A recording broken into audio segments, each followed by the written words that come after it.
Hello, hello, hello, and welcome to another fantastic episode of Anarchy Among Friends Roundtable discussion. Before we get started, let me first remind you that we are covered by the BIPCOT No Government License, which allows for the use and reuse of this podcast by anyone and everyone except for governments and the bludgies thereof. You can learn more about that at bipcot.org. That is BIPCOT.org. We're also protected by Brandenburg v. Ohio, 1969, which ruled that the government cannot punish inflammatory speech unless that speech is, quote, directed to inciting or producing imminent lawless action and is likely to incite or produce such action.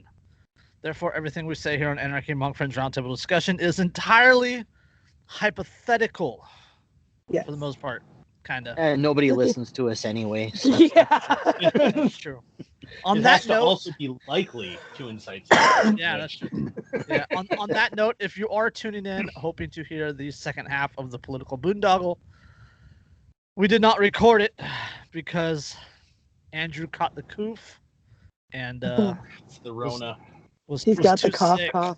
Yeah, the cough. The bad. Yeah. Andrew caught the bad. Yeah. It's the true, the bad.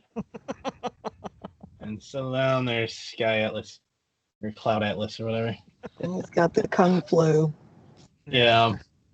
It freaking sucks, man. It sucks so bad. Like, Do you want I some knew I Lyme was- disease to go with that coronavirus? yeah, just a little lot. Yeah. That makes it more tolerable. Actually, you know what's really sad about that is I have almost no taste at all. No sense of taste. That's what you We were know that's what you that. were saying. That's We've okay. always known We that. do- Andy. yeah, It's we have not the taste. new stuff. But that's- You hang out with us for fuck's sake.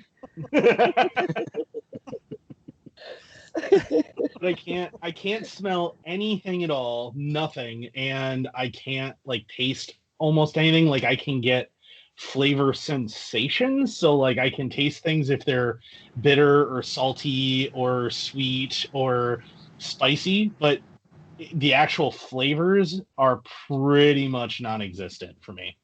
And Nice. I thought that was like going to start going away as I got better, and so far it hasn't. And I just talked to a chick that had it the other night, and she was like, yeah, it took me 3 months to get it back.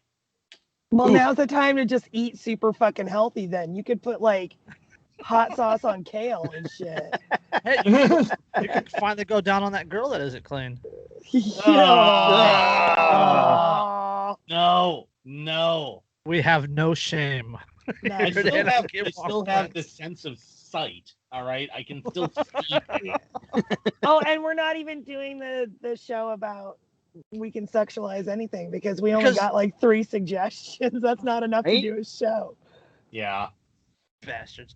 But we do have an article about strippers later. And, Yep. and we do have an article about a guy who makes sex toys. Right. They're well, not- because what they're- else would you expect from us? They're not related articles. Yeah. Reporting on the real news, not like those MSM bastards. Yeah. Presidential election bullshit and all of that. No, we tell you the news you want to know. Yep. Oh, we got a really important one too.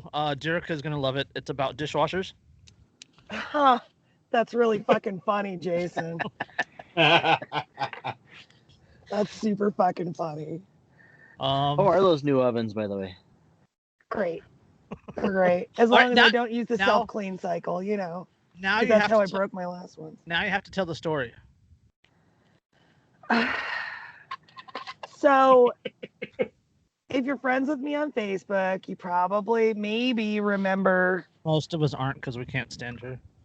Yeah, I know. Nobody wants to be friends with me. I'm She had obnoxious. to add me. I didn't even go out of my way to do it. But then I got banned, so I guess it didn't matter. Anyways, you might remember those videos that I did on seasoning cast iron. And like rehabilitating and seasoning rusted cast iron. And so I used the self-clean cycle on my ovens for that. Well, apparently Frigidaire using cheap Chinese parts these days, and the oven has a function that will fucking break it if you use it. So using self-clean on these is like a no-no because it fries the fucking control board.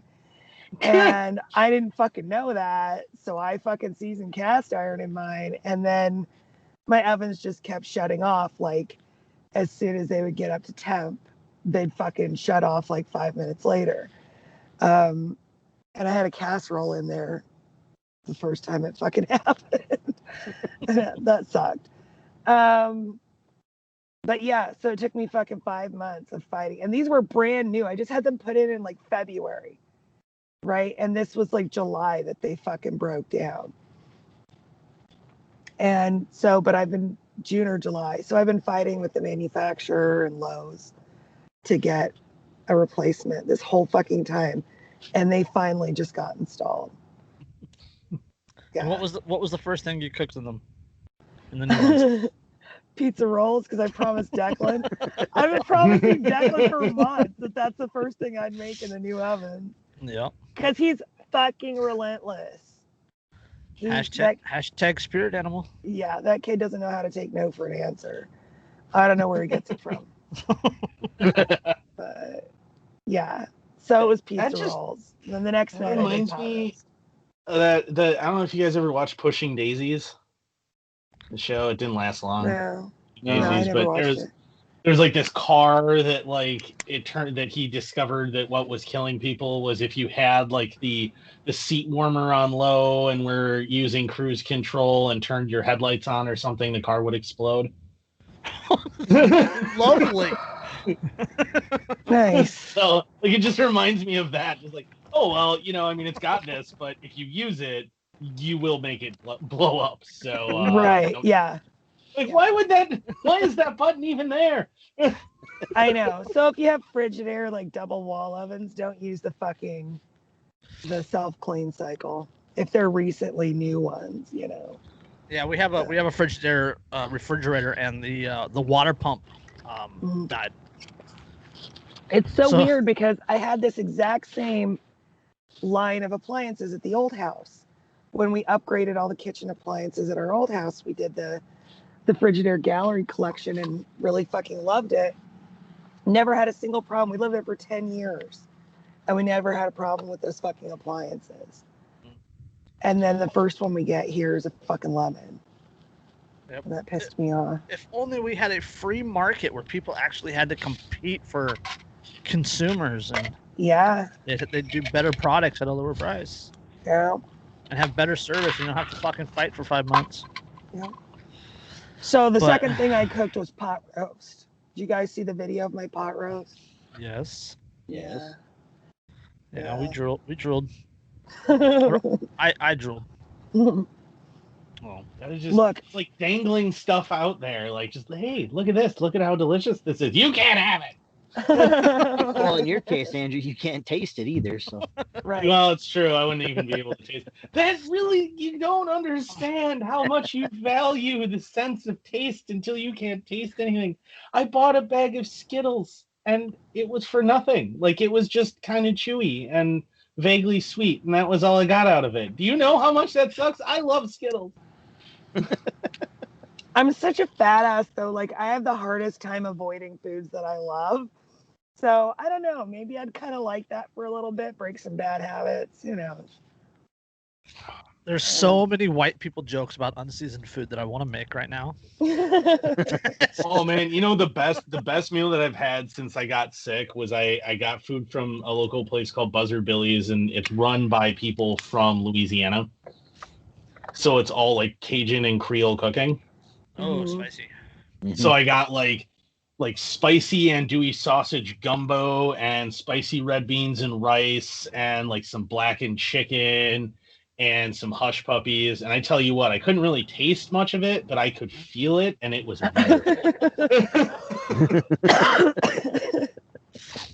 you felt it coming out the back end too.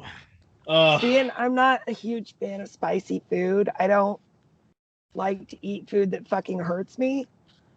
So I'm very sensitive. Like, pineapple makes my tongue bleed, like raw pineapple. Hashtag not a real masochist. Yeah. What well, I mean, pulling my hair is different. That's totally different. fucking pull my hair. But but you draw the line at a bleeding tongue. yeah. Sure. But like spicy food hurts me so fucking badly. That's why her safe word is vanilla and not pineapple. Yeah. Well, my safe word is meatloaf because I do anything for love, but I won't do that. You just lost our 3 listeners right there. Right? Like, and done. Actually, No. I was talking with Derica before we came on about the analytics, and we're at 11% female listenership. Yeah. How is that possible? I don't know. That's about the same percentage of like women's representation in like the anarchist circles. It might be it might be a little more. Well, at least it's in the listening category, because if it was viewership, I guarantee you it'd be much there's lower. a reason it's not in viewership. Obviously, these motherfuckers have faces for radio. Jesus. Kind of faces make Ray Charles flinch. Oh. All right. Where do we want to start? Strippers getting COVID relief. Oh, we got to save that for the end because that's the good laugh. Okay, all right. I really wanted to start with strippers. I always prefer to start the night with strippers. I was gonna say we could start with the porn store and then we can end with the strippers. Hey, that's not a bad idea. Ooh, we could start with the porn or the sex toy guy. Yeah. Yeah. Let's look on that shit. All right. The Atlanta sex toy magnate that can't stop picking fights with the government. It's not. Like, I was gonna say, anybody else just have this picture of somebody with like a 3-foot long dildo going, yeah. I was thinking like that 24-inch double-ended that they use like nunchucks. Reminds me of that story I told you guys. Have you guys seen anything suspicious? Have you guys seen anything odd? Nope. Oh, nothing unusual here. Nope, nothing unusual Yeah. here. So Michael Morrison sounds used like to. the worst traits ever for like a backstory for an RPG character. Sex toy magnate who can't stop picking fights. Yeah, Michael Morrison used to be a boxer. Now he brawls with zoning boards and tax collectors.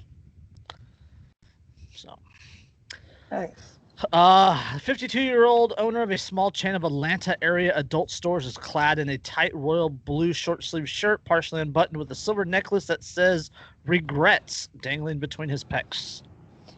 He fucking reason. All right. He is regaling me with stories of the expensive legal fights that have defined his life, most of which revolve around selling sex toys and porn. This almost sounds like a Vice article. It's reason. If the city of Atlanta has its way, the store we're sitting in, Tokyo Valentino, will be closed. In fact, it would have never existed in the first place. And if the nearby city of Brookhaven, Georgia has its way, Michael S. Morrison would be in jail right now. Instead, he's sitting across from me, temporarily out of sight of the shop's abundant collection of inflatable prostate stimulators, clitoral suction devices, and vibrating cock rings. Clitoral suction devices. I'm all about and vibrating cock rings. You had me at clitoral suction devices. That whole scene loudly is from a very different movie than the... Yeah, loudly insisting that he was never in cahoots with the mobster John Gotti Jr. So now we have boxer fighting government clitoral suction devices. Nice. And mobsters. And mobster because all we need is some fucking cocaine and some whiskey, and it sounds like a fucking party. I guarantee he's had cocaine and whiskey before. Yeah. Oh man, that really just, the funny thing is the mobsters just follow. Somehow that is in no possible way surprising. No, it just seems like a natural piece of this landscape. So, hold on. Yeah. How do I get an invitation to this party? They're one of those indicator species like frogs in a wetland. No, and the mom's there. And His Brookhaven store has been shuttered for zoning violations. The city bureaucracy says they carry too many sex toys and too much porn in an area not zoned for adult business. His marionetta. I can't believe the phrase "too much porn" was just uttered on this fucking podcast. The city bureaucracy says they carry too many sex toys and too much porn in an area not zoned for an adult business. So there is a proper amount of sex toys and porn to have for sale if you're not an adult business. What not adult business? What defines an would adult have- business? Yeah, What I want to know is why in You the guys hell did they clearly have haven't. You guys have not traveled as much as I have. Okay, all across this nation, there are gas stations that have like one little Oh. fucking section of sex toys. Yeah. Just hold Yeah. on. Just wait a second. It gets better. what? His Marionetta and East Cobb stores had their license revoked for the same reason, although they remain open. The cities actually paid inspectors to buy double-headed dildos and lesbian pornography to provide proof in court. Oh, I'm doing this for work. I fucking love it. That's my least favorite thing that Wow. my tax dollars have ever been spent on. That's like my my most favorite thing they've ever been spent. That's the one I'm least mad about. Like this. That's the like one this, I'm not this even fucking just mad topped, about. This just topped putting shrimp on a treadmill. Yes. Yeah. You know, the crazy thing is, Did it can top you it or did imagine- it bottom it, Jason? You know, can you imagine that detective going home with like 3 giant purple double-ended dildos and like a stack of lesbian porn? And, what is this? It's for work, Harriet. You wouldn't. I'm not even fucking And mad. those- I'm not even mad. I mean, if and you're gonna those- spend my tax dollars, spend it on something like that. Yeah, I mean, I guess at least. Yeah. At least they're supporting small business. I mean, Yeah. And there's a picture of him standing in front of a collection of things, and double-headed dildos and lesbian porn are probably the least offensive thing Nice. in the picture. Nice. For any of our listeners who are not as fucking depraved as we are, Oh, we are so fucked up. shit gets so much worse than double-headed dildos and lesbian porn. Like, if you haven't plumbed the depths of the internet on this, you guys see what I Oh did there? man, my personal favorite that I found at one of the local shops ever was the Jackhammer Jesus. I'm gonna Nice. let your imagination run away with that. But, the sad thing is I've been in that store. I know exactly what you're fucking yeah, talking you about. know what I'm talking about. Yeah. I've been in a Okay. lot of sex shops. It's called And the there's Jackhammer. some weird fucking shit. You know, I laughed. The funny anything- thing is, Anything that requires a 220 plug or D cell batteries. Yeah, that's like more power than my fucking hot tub draws. Okay. So I just want to point out that I do know a few people that instead of D-cell or anything like that, they use the big hobby batteries, Oh yeah. like 2-inch square by 4-inch tall hobby I batteries. was gonna say oh, this takes 6 CR8650s. What Oh, do you think Jesus. they're like?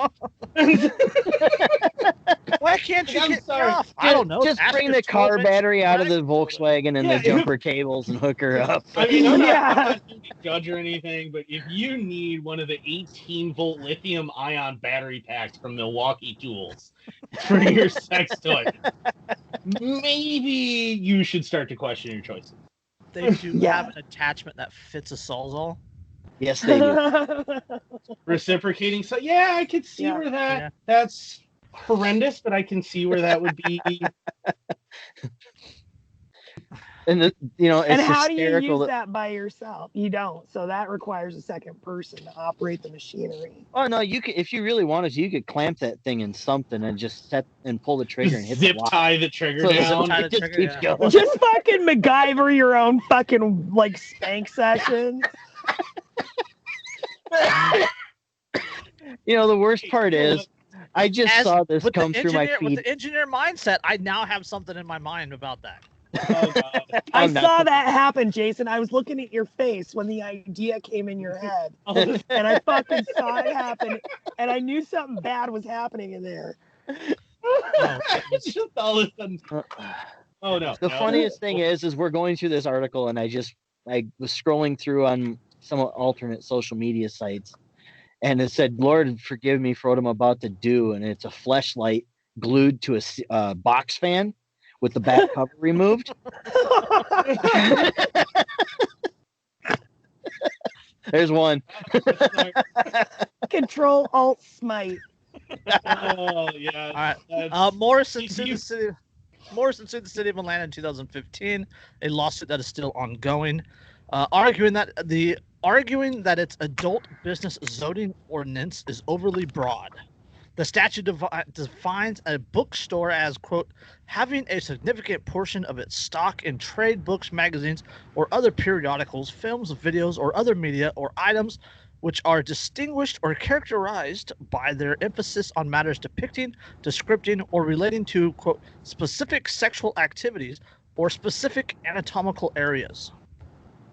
So if I just had a bookstore that was like nothing but like, I found a bookstore called Nothing But the Joy of Sex, and it's literally nothing but copies of the Joy of Sex. That quality. And a Kama Sutra. Well, hold Kama Sutra. And the Kama Sutra. Like at that point, it's a religious book and a medical instructional thing. And between those, I'm still an adult bookstore. Yeah, one of Morrison's lawyers, Kerry Wiggins, points out that a medical school textbook shop would be banned under that regulation. Yeah, exactly. That's exactly what Andrew just said. Yeah. Yeah. I mean, and it only says specific body parts, so it could just focus on hands. Like I mean, that would be creepy as fuck if you had a bookstore that was like nothing but books about hands. If there are people out there, if there were a bookstore like that, like 10 out of 10, they've got dead bodies hidden under the floorboards. You know that you would walk in and there'd be like dust hanging in the air, and it would be some like really creepy little person behind the counter. It would look like fucking Borgin and Burks from Harry Potter. Yeah, it wouldn't even be. Yeah, like man, it wouldn't. If you had a little person working the store and they had a strap on that was dragging on the ground, that would be the perfect sex store employee. I'd walk in and fucking die laughing. He could call it his fucking kickstand. There you go. It'd be like who's that guy? The guy that's like that DMV dude. There's one little person actor that I can think of that would be just perfect for that. I can't remember who he is now. He's in he's the book dude in Fringe. In Fringe. He's the guy with the bookstore. Okay, never mind. No. Anyway, I'm the only one who watches the really geeky. Yeah. All right, Morrison. I watched Fringe for a while. I stopped watching about halfway through. Yeah. Morrison has been an Atlanta adult store kingpin for nearly 25 years now. Not all his legal troubles in that time have been directly related to sex toys, but they've tended to center on sex. You said Kingpin. That fucking movie's awesome. Sorry. I was just like an adult store. You really knocked one loose, Tiger. That's my favorite part of the whole fucking movie.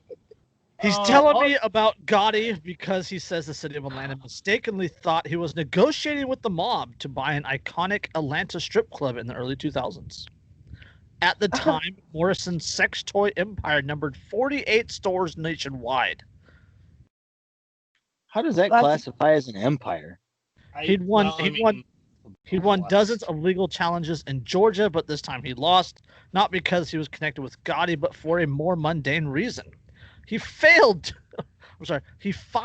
false income tax returns and failed to pay $1.4 million in taxes. Yeah, well, the only charge they got Al Capone on was fucking tax evasion. Yeah. So. Yep. Yeah. He's trying to distance himself from the mob. I don't think comparing him to Al Capone is really the direction we want to go. No, I know.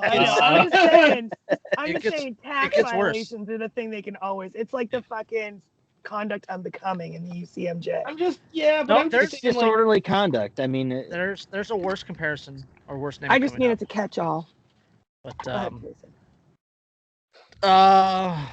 false tax return or failed tax return $1.4 million in taxes. 2005, he was convicted and sentenced to 3 years and 10 months in prison.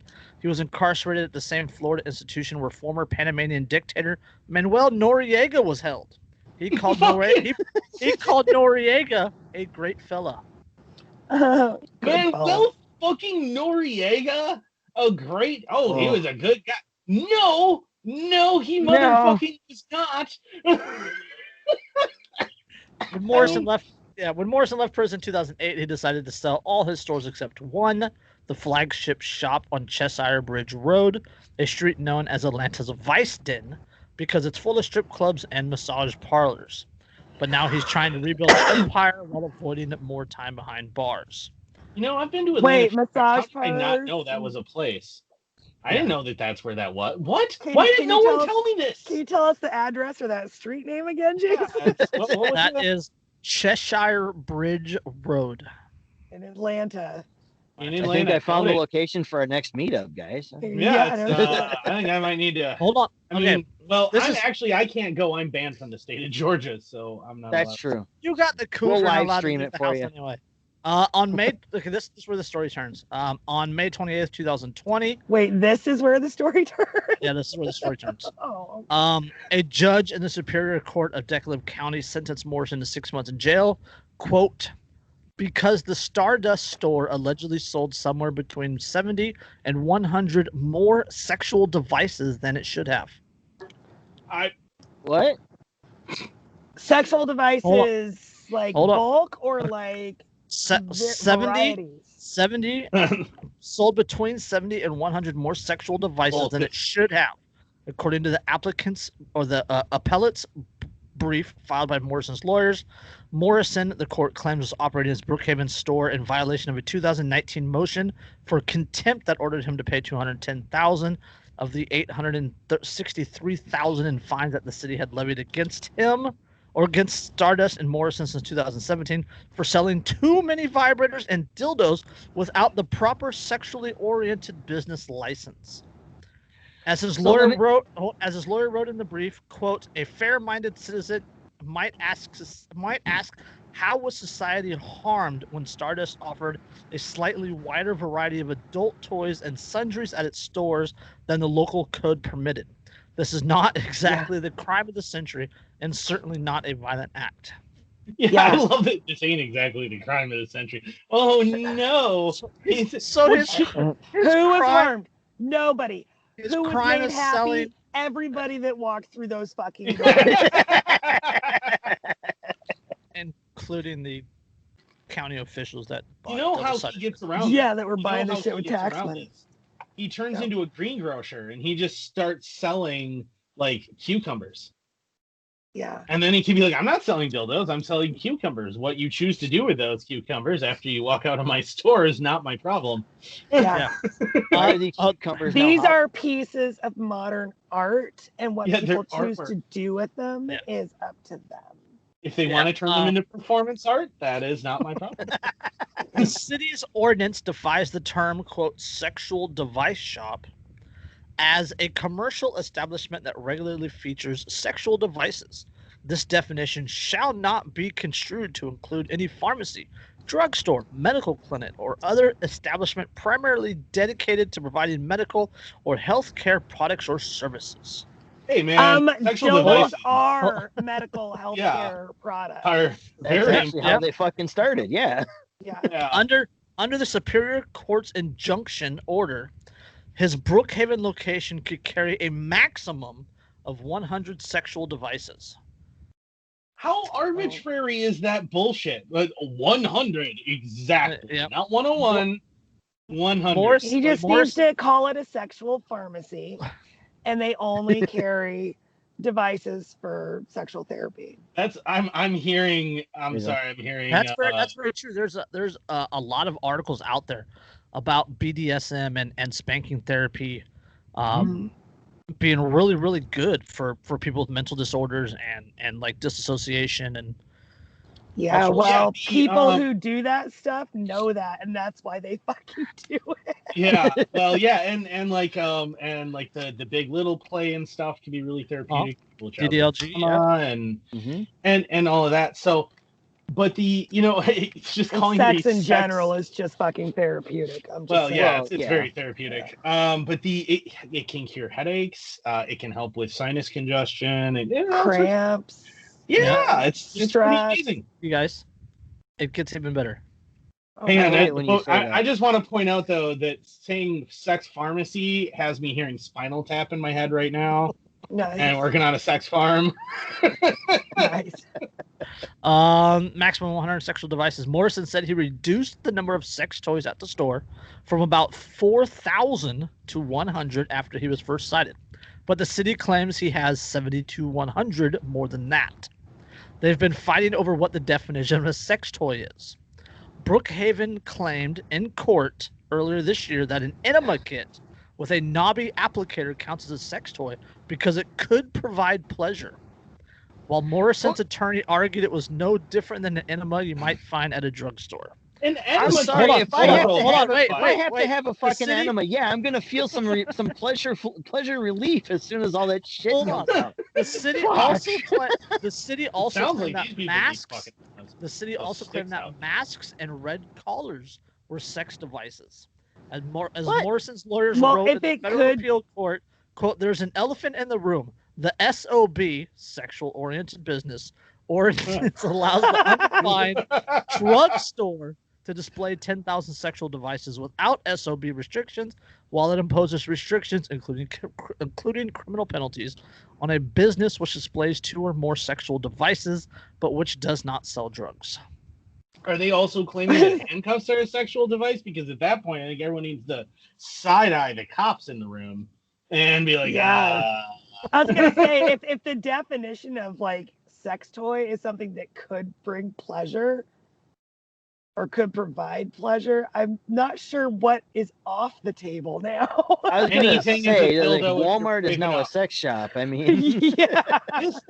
This I've could seen- be a dildo if you were brave enough. This is a German 88 millimeter shell. Fucking Every anything really- can be. Everything is a dildo if you're brave enough. Anything can anything. be. Anything. So, or loose enough. Just want to throw that out there. Well, hey man, glass jars have been used as sex toys. Uh-huh. The end That's result is just usually saying. not a good thing. Yeah, no, it wasn't. It wasn't good. It wasn't good. Yeah. this is the most extreme of Morrison's recent legal squabbles, though they are currently legal battles relating to 4 of his stores. But these fights started a quarter century ago. In that time, the city of Atlanta and surrounding suburbs has spent hundreds of thousands of dollars in an effort to regulate Morrison out of existence. Many of the adult ordinances that currently exist in the area have been created or shaped to prevent Morrison from operating his stores. This guy was so fucking free that the government like overreacted and Mhm. started writing an entire fucking code just to try to stop this guy from being so free. Just because, and you know, the thing is it's like most sex stores, right, that I've seen, which aren't many, admittedly, but most of the ones that I've seen, Infant. they. I don't need to go to the sex stores. The internet exists. But most. No, nobody buys anything from the movie section anymore. Yeah, and, I mean, It's Well, all I- in the I got- hard goods. I got one more article I want to read, or one more paragraph I wanted to. The article goes on and on and on. It's a pretty long article. It will be linked in the description, but I have one more paragraph that I want to read because we've already read the meat and we can discuss it. We did a lot to the meat. the meat. Just there's some more meat coming up. Morrison is a rarity. He is a second generation sex store owner. His father was one of the sex toy pioneers of the 1960s. Guys who faced constant obscenity charges, who really did pal around with the mob. Morrison tells me his dad used to get loans through a mobster nicknamed Matty the Horse, who ran peep shows in Times Squares because banks wouldn't lend the money to sex toy businesses. Morrison's father owned several sex shops in the LA area in the 1960s and 70s. As a kid, he remembers holding his dad's hand and going to the warehouse runs where he saw old Latina ladies who were painting the veins on dicks.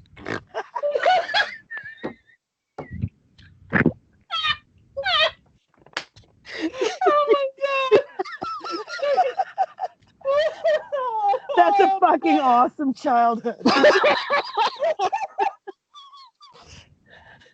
Oh, I'm crying over here. I'm laughing. There is a lot to unpack. But don't use an enema with a nub on it to Yeah, but untap. don't use it. Don't do that. Based on this oh my god. Pretty Wow. sure we're up to 3 on the Derek of Snort counter, by the way. At least probably 4 or 5. I don't know. I lost track there. Oh my god. Are you like, hey Consuelo, what are you doing? Oh, painting the veins on dicks. Can we make that a big baby triumphant fucker? No. First, we need to go visit the horse. And this article just goes on and on and on about this guy and how he really like up until 2018 in many places in Georgia it was still illegal to sell sex products, sex toys, things like that. Well, see, and that's where I was going was, so I haven't been to a whole lot of sex shops, but the ones that I have seen, their doors always say like no one under 18 allowed. Mm-hmm. They'll kick any kids out, that everything else. So essentially, all these people are trying to do is and they don't even display shit in the windows, really, right? Like they usually have the windows blacked out. There's a lot of ordinances about like the decency laws in regards to advertisements and things like that. So it's the same. It's the same with like a lot of cannabis and gun stores here in California. Like you can't openly advertise in a lot of places in California, like on your store windows and stuff in regards to cannabis. Even my industry isn't allowed to advertise in the state of Minnesota at all. So like I get that, but no, what I'm saying is like there's nothing from the outside to a kid. There is nothing for you to see. There is nothing for you to accidentally get exposed to. Nothing. So they are literally, in every possible sense, only trying to restrict adults, consenting adults' access to things that the consenting adults want, because it offends their personal sense of decency. Yep. And I guarantee you that every one of the males in that, their wives will totally bang dudes like me in a freaking heartbeat, and everyone probably bent over a sports car, and every one of the chicks that's involved in that is probably basically a female gym teacher. Yeah. Well, the dudes that are involved in like trying to shut this down, they probably have those wives that are like think that they're like fucking Southern belles and are really fucking puckered up and like super prudish and stuff like that. They're super prudish right up until you get a couple of cocktails in them, and then right. Well, I mean you could say that about most women. I'm straight. Yeah, so is a spaghetti noodle till it's hot and wet. Yeah. Derek has said that to more than one person. You can see it on her face. I mean, you're not wrong, so. No, but I'm just pointing, like, that is what is so infuriating, is like there is nothing but adults involved here. Nothing but consenting adults. And it's only because these people have sticks so far up their own asses that they want to use the threat of violence to keep consenting adults from even having access. Yep. To keep consenting adults from getting their fucking rocks off. I mean, and it's not like sex shops are exactly a booming industry. They're a dying business because, again, the internet exists. In fact, it's so dying that a lot of sex shops have gone to like a personal consultation thing where they'll do consultations on like BDSM and how to safely use stuff and and give you options and everything. Like that's what they've had to go to try and even survive at this point. But the government is still so offended just by the fact that they exist at all. Okay, one more paragraph. There's no serious evidence that sex toy stores lead to an increase in crime or lower property values, and obviously they do not spread AIDS. Indeed, by offering substitute for sex with a partner, they may have slowed the disease's spread. Yet sexually oriented ordinances are usually justified by the supposed, quote, secondary effects that the sex toy stores and strip clubs will have on a community, which allegedly includes everything from littering to human trafficking. All I can think of. No evidence exists that buying dildos is the gateway to selling people into slavery.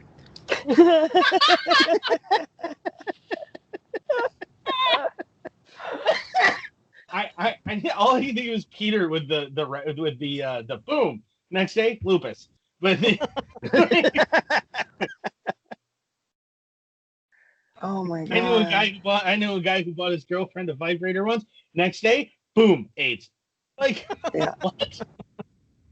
No, but Wow. yeah, it's another one of those things that, you know, it's, you guys know I'm a big property rights guy. Like that's my thing is property Yep. rights. And that's a lot what these ordinances do. These ordinances are saying to the property owners, hey, you can only have this sort of business here. You can only have that sort of business. Oh, you want to have this business? Well, here's your limitations. Yeah, and it's also saying to all the surrounding property owners, you're not allowed to have access to this type of business within a reasonable distance of your home. Mm-hmm. So yeah, I mean, what if I want to go local with my purchasing of collars and leashes and things like support small business, right? Yeah, that's what I want to business, do. Small Business Saturday is coming up. Yeah. Well, if I want to do that, what fucking right can you possibly claim to have? You know, and then this is Georgia, so this is the Bible Belt, right? And having lived in Georgia before I was literally actually banned from the state, yay me. When I lived there, though, I mean, it was definitely very, very conservative, very Bible Belty, and in an awful lot of places, even places that are otherwise kind of, you know, liberal leaning, are still very, very conservative religiously. And what drives me nuts is that these people be like pretend that somehow they have an obligation to use violence to stop others as the religious figure that they follow themselves, Jesus, specifically told a hooker, I don't judge you either.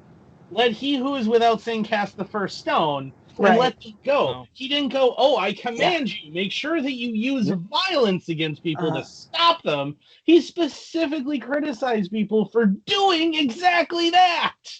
Yeah. Yep. I saw this coffee mug that I really want. It's like that picture of Jesus going, and it's like, oh my God, you guys, that's not what I said. So exactly, like that's not what was discussed. So for shits and giggles, I looked up the website. It's tokyovalentino.com. They're located at 1739 Cheshire Bridge Road in Atlanta. And listed on their specialties is 50 parking spaces in their rear, not visible from the street. There's another one. So just we got lots of parking in the rear for you, big boy. They just keep coming. I'd ask if it could fit a Cadillac, but we all know that it's really just a Honda Civic. Yeah. Private bedroom, bus. leather day It's beds. a fucking smart car. Yeah, it's a smart car. It's a Scion IQ. It looks It's like one of those Can-Am 3-wheel bikes. Yeah. You should put the link in the description, Jason. Yeah, definitely. Do they deliver? Like, will they ship? Okay, they're on the corner of Cheshire Bridge Road and Piedmont Road. You know what's hilarious is I actually know somebody who used to live on Piedmont. 10,000 square foot adult videoplex sits below an 8,000 square foot adult toy store. A videoplex?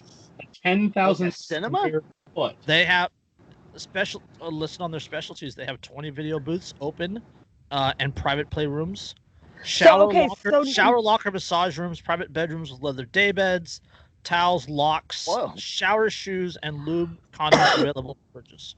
So boy, shower shoes. Wait. So this business that's being fucking harassed by the government is on like the second level of the building? It's the second floor. It's I think it is like they have the floor level and then they have a basement. Yeah, the floor level is like the retail space, and then the Yeah. basement is where they have all the The private basement is viewing where the rooms. magic And happens. Gotcha. try before you buy. Hey, they also sell smoking accessories. Oh, Wow. okay. So So you can buy a collar, a leash, find a glory hole, and pick up a bong. Right. Nice. The one-stop shop. It's kind of like a Walmart. or some nice strawberry lube for or strawberry vape. Strawberry body butter. Let's face it. Strawberry Flavored lube is strawberry nothing vape. but meat rub. Yeah. I have a story I can't tell on the air. Oh, I think we've all got a couple of those. Yeah. No. I don't know what the hell is up with you degenerates, but I got Oh, I've seen the private Telegram chats, Andrew. Don't fucking play that game. I have no idea what you're talking about. I am a very No. innocent, good Christian boy. No, we're all in that chat, and we're all I going hope you to repent then for what you just said, Visible. hell. Yeah, that was a fucking whopper, dude. No, yeah, we're all in the chat, and we're all going to hell. Speaking of dildos in the Bible, did you know that the Bible does mention dildos? Speaking of whoppers. Yeah, no, it Fauci, does. It totally does. Fauci Actually, says U.S. has independent spirit, but now is the time to do what you're told. That's like not how that works. No. Yeah. Oh well, it's an independent spirit, but shut up. Yeah. Like, what? Oh, no. That's for $8,000 a month, like you said, Andrew. I'll shut up. Yep. Isn't then, that I'm gonna literally? need 10 for 10 tax free. Yeah. Well, isn't that literally what King George attempted to do? Was say, yes, you have an independent spirit, but now's the time to do what you're told. Yeah. Yeah, more or I less. seem to remember that didn't work out well for him. No. Yeah, White House coronavirus advisor Dr. Anthony Fauci thinks that the Americans have an independent spirit, but that there are times when it's best. White House coronavirus advisor Dr. Anthony Fauci thinks that Americans have an independent spirit, but that there are times when it's in our best interest to follow the rules. No, there's not. No.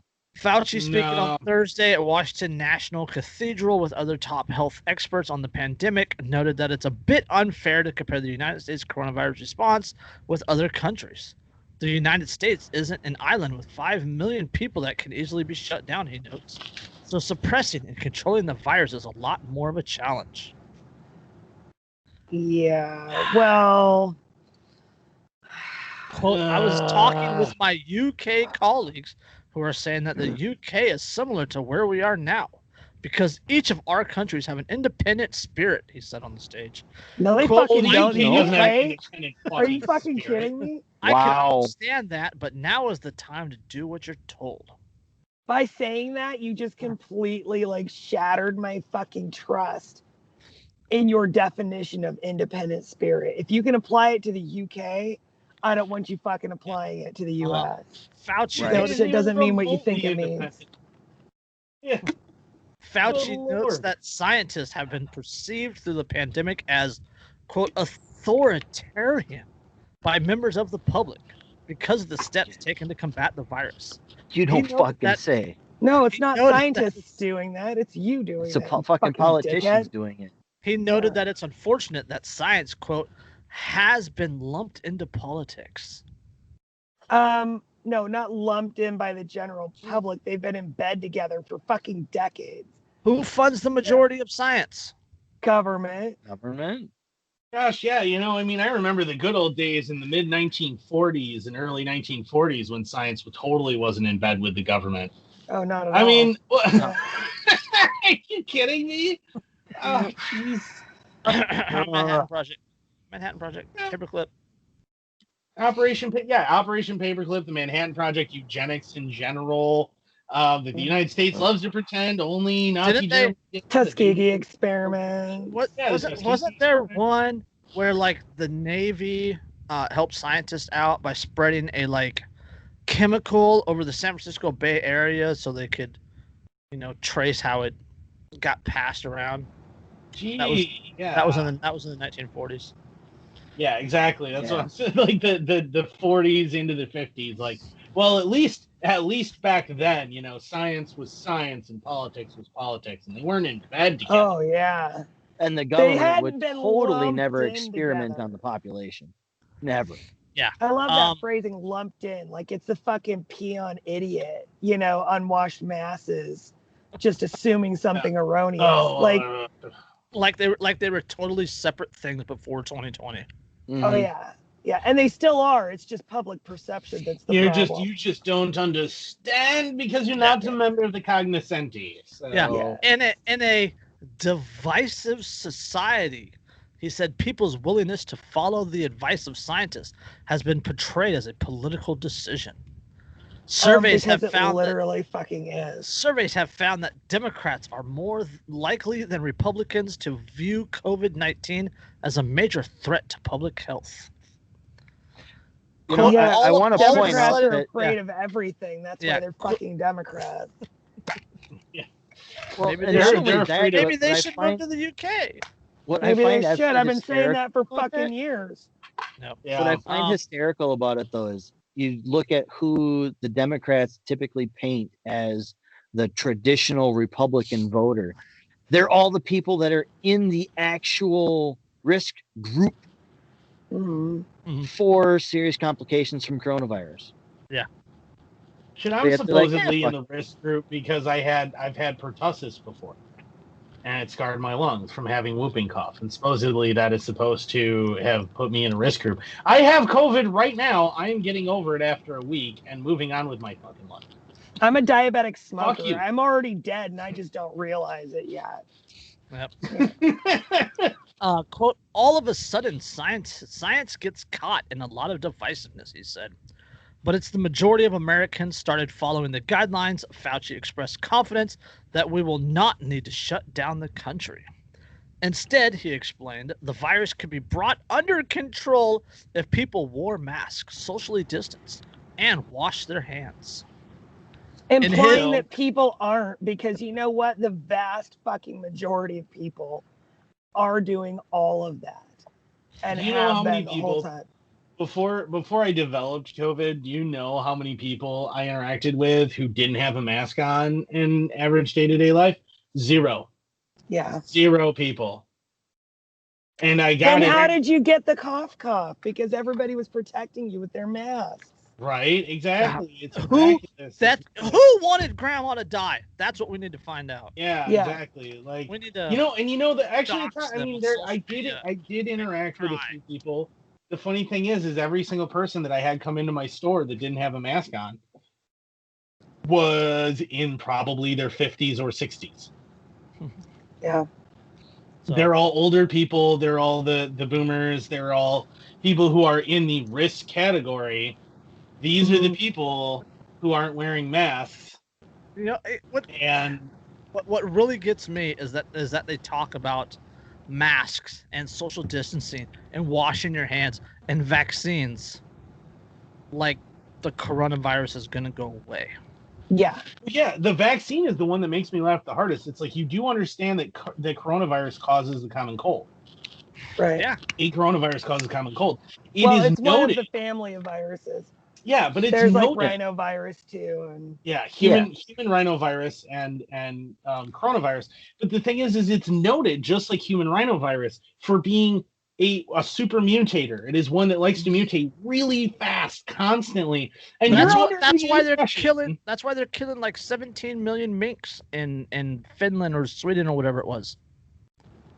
They gassed and killed like 17 million minks because the mink, like a mink, caught it and it mutated, and they believed that it was possible that it could transfer back to a human. Jeez. Yeah. So, well, hopefully they do something with those first. I will take, 150. No. Yeah, I'll take a winter coat. I'm just yeah. saying. They gassed them all and put them into a mass grave. Load of shit. That's What a such fucking waste. waste. But the thing is though, is like, so we know that we scientifically, if you want to pull science out of politics there, Fauci, scientifically, we know that it mutates very, very rapidly, thereby meaning that any possible vaccine that you put out there is going to be meaningless in a couple of months. Yes. Yeah, which is You faster mean like the than you flu can shot? fucking get a new vaccine through. In Yeah. his view, herd immunity is not a viable strategy. Because it's not gonna fucking happen. Then what's the point? What's the point Seriously, of a what's the vaccine fucking if herd point? immunity isn't an option? Yeah. It sounds simple in the context of the ominous outbreak, but in fact, we can turn it around, he says. No, you're not gonna fucking control this. You're not. It's just, what the fuck? Is Fauci fucking God or something? Where he thinks he's gonna be able to? Oh, if you just listen to me and hole yourself up in your fucking house. And you know what? Once you get into the upper echelon of medicine, there's a lot of God complex that goes on. Yeah, There's a lot of God because you know complex what? in my job too, but still. Disease is one of the ways that nature balances populations too. Right. You know what I mean? Like, Yeah. it's thinking that you can fucking outsmart and hold nature at bay. I mean, who really gives a shit about what's best for humanity and the planet when you're trying to save every fucking genetic dead end from a disease that most people fucking survive?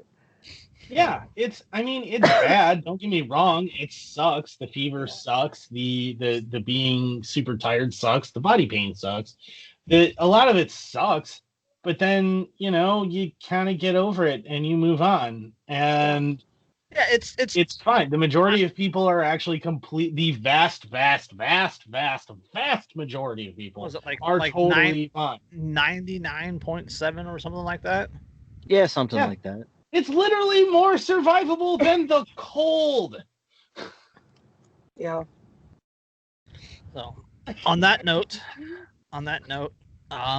a global black market for negative COVID-19 test results have emerged, with fakes starting around $200. I fucking called this. I months love ago. people. I absolutely love people. Yeah. Negative. And I think, like we've talked about this in the Telegram chat, where negative test results, or positive test results, or not having a vaccine, can and most likely is going to become a huge barrier to entry, in regards to travel, and into like certain places like we were talking about with like concerts, the Ticketmaster thing, where Ticketmaster's gonna like take people's temperatures, and if they have if they have their test results, they can show their test results, and they'll let them in or not, or all this other BS. So, well, the thing is, if a vaccine was actually going to work, then having gotten it, you don't need a vaccine because you've gotten it. You can't get it again. Right. So you're good. So, I mean, like, but I guarantee you that anybody who's had it, they're going to be like, oh, well, you need to go get a vaccine too. Well, but I've had it. Yeah, but you need a vaccine. Okay, but how are vaccines supposed to work? So if I've already had it, then... And medically speaking, actually having contracted an illness provides a better long-term immunity to something than any vaccine could ever hope to provide. A robust natural immunity. Yeah. So, as the coronavirus pandemic continues around the world, some people are turning to an emerging black market for fake negative test results. In France, at the Paris Charles Airport in September, a group of 7 people were arrested for selling falsified digital certificates intended to prove negative coronavirus results, the AP reported last week.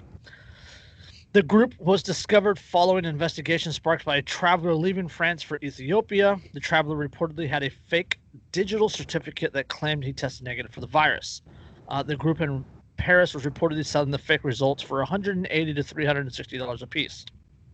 Huh. In another case in late October, a group of travelers in Brazil was found with falsified negative test results in an attempt to enter Ferdinand de Nora Island group, the AP reported.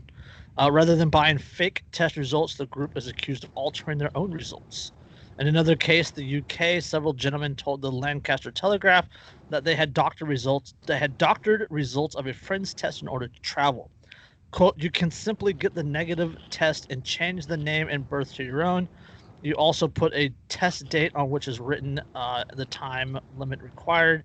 You download the email, change it, and then print it. This is not Yeah. fucking surprising. The fake ID and fake fucking government papers market has been very robust for very many fucking years. Mhm. This is no fucking different. It doesn't matter what roadblocks you put up. Some enterprising young lad is going to find a fucking way around it, and boom, you have a black Shit. market. I'm gonna say a anybody with a reason. fucking computer is gonna be able to find Yeah. their way around it. I mean, Yeah. you can make if you can get your hands on some I guess I letterhead. should have said we'll find a way to make money faking Well, it yeah. for people. Yeah, I've- well, I mean, there's a reason why professional forger is in fact a thing. Yeah. Right. And I've helped more than one person create or alter the picture of their ID to get around Facebook's ID requirement for some Verification. accounts. Yeah, the verification. So it's not hard to do. I did it on Yeah. my phone.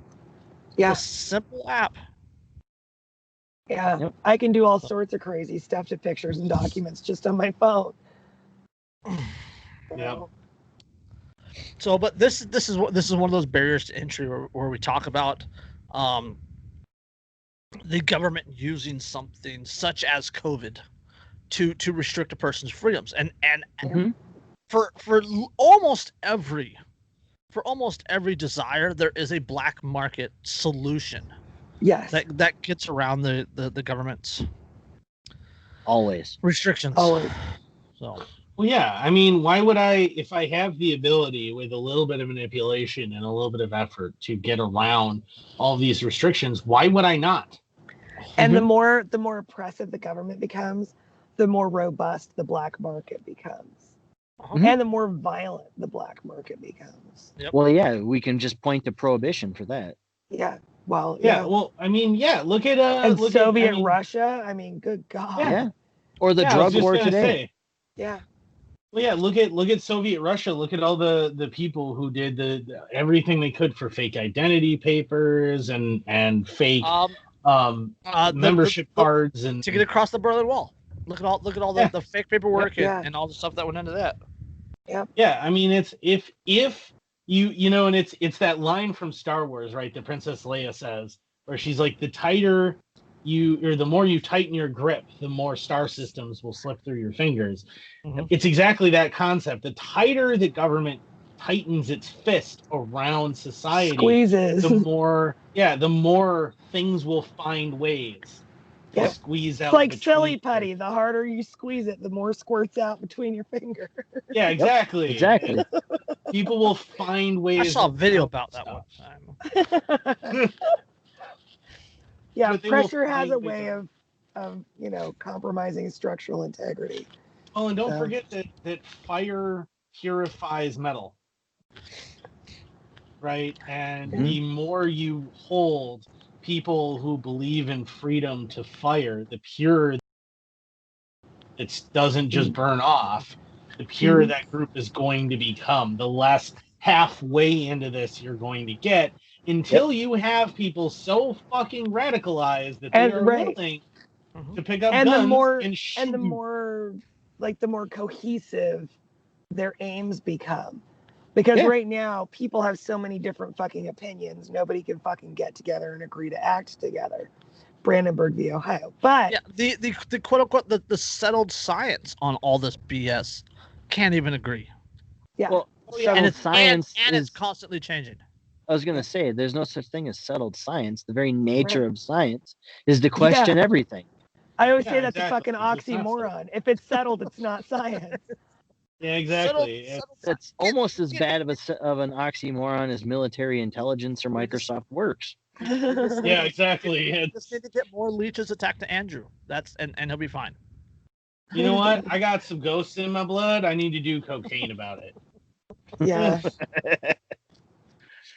No, we're gonna do it the old-fashioned way, Andrew. I'll come over. I'll make sure I've got all the PPE on and everything, and we'll just do about a 30-minute session of letting. You'll be fine.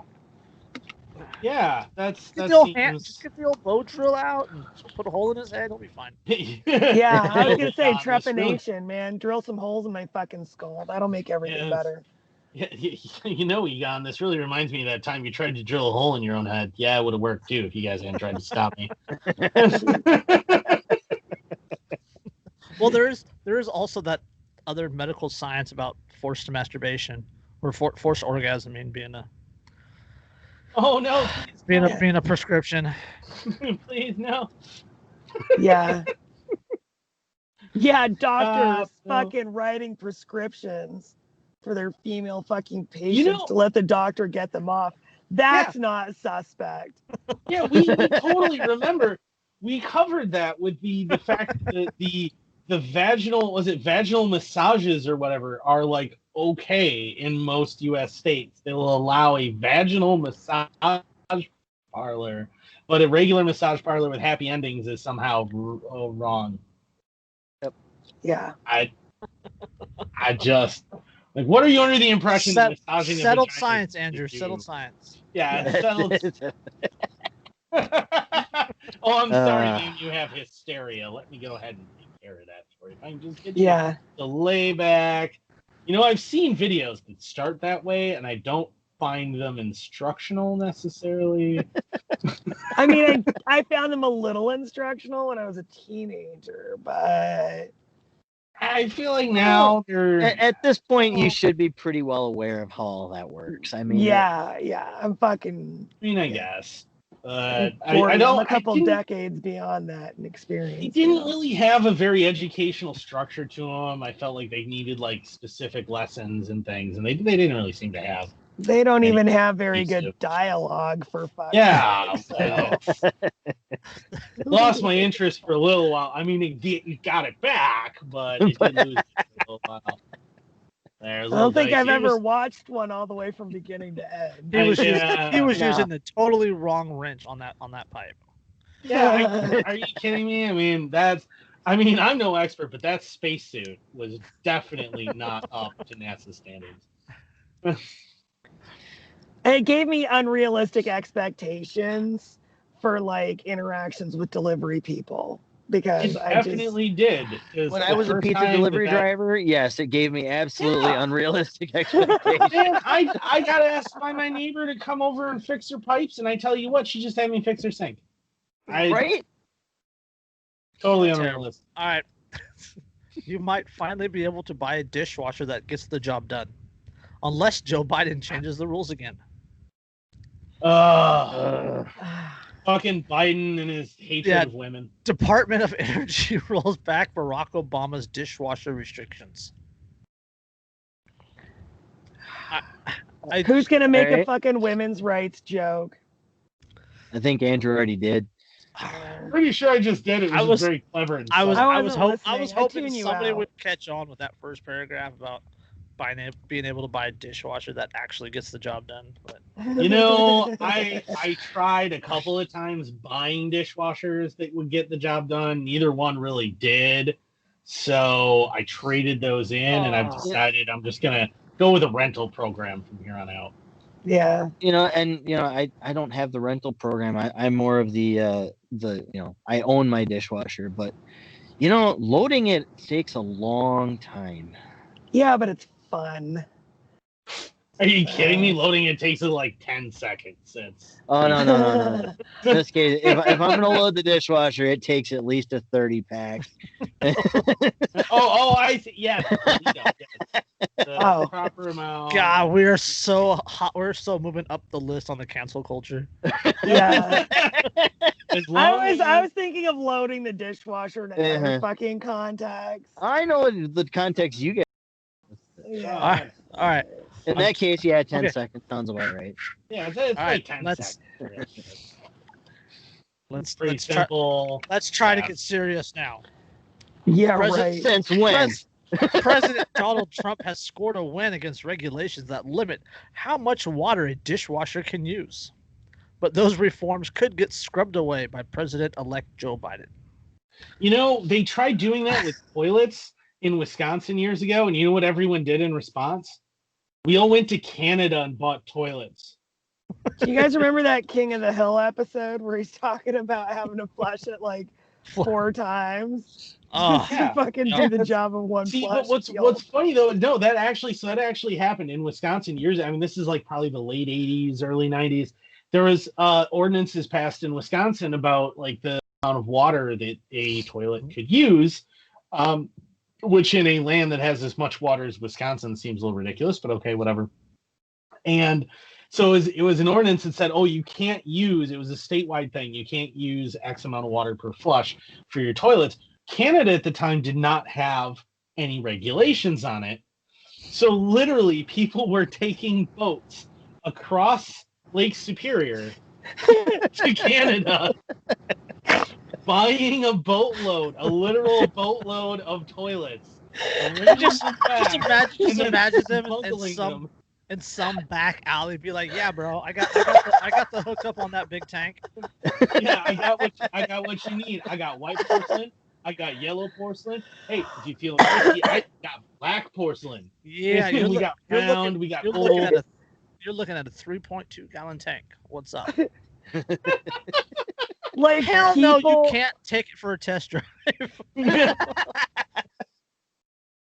Never underestimate how fucking spoiled Americans are. Where like the less, efficient toilet is not good enough. They will fucking paddle their asses across a Great Lake to get more fucking powerful toilets.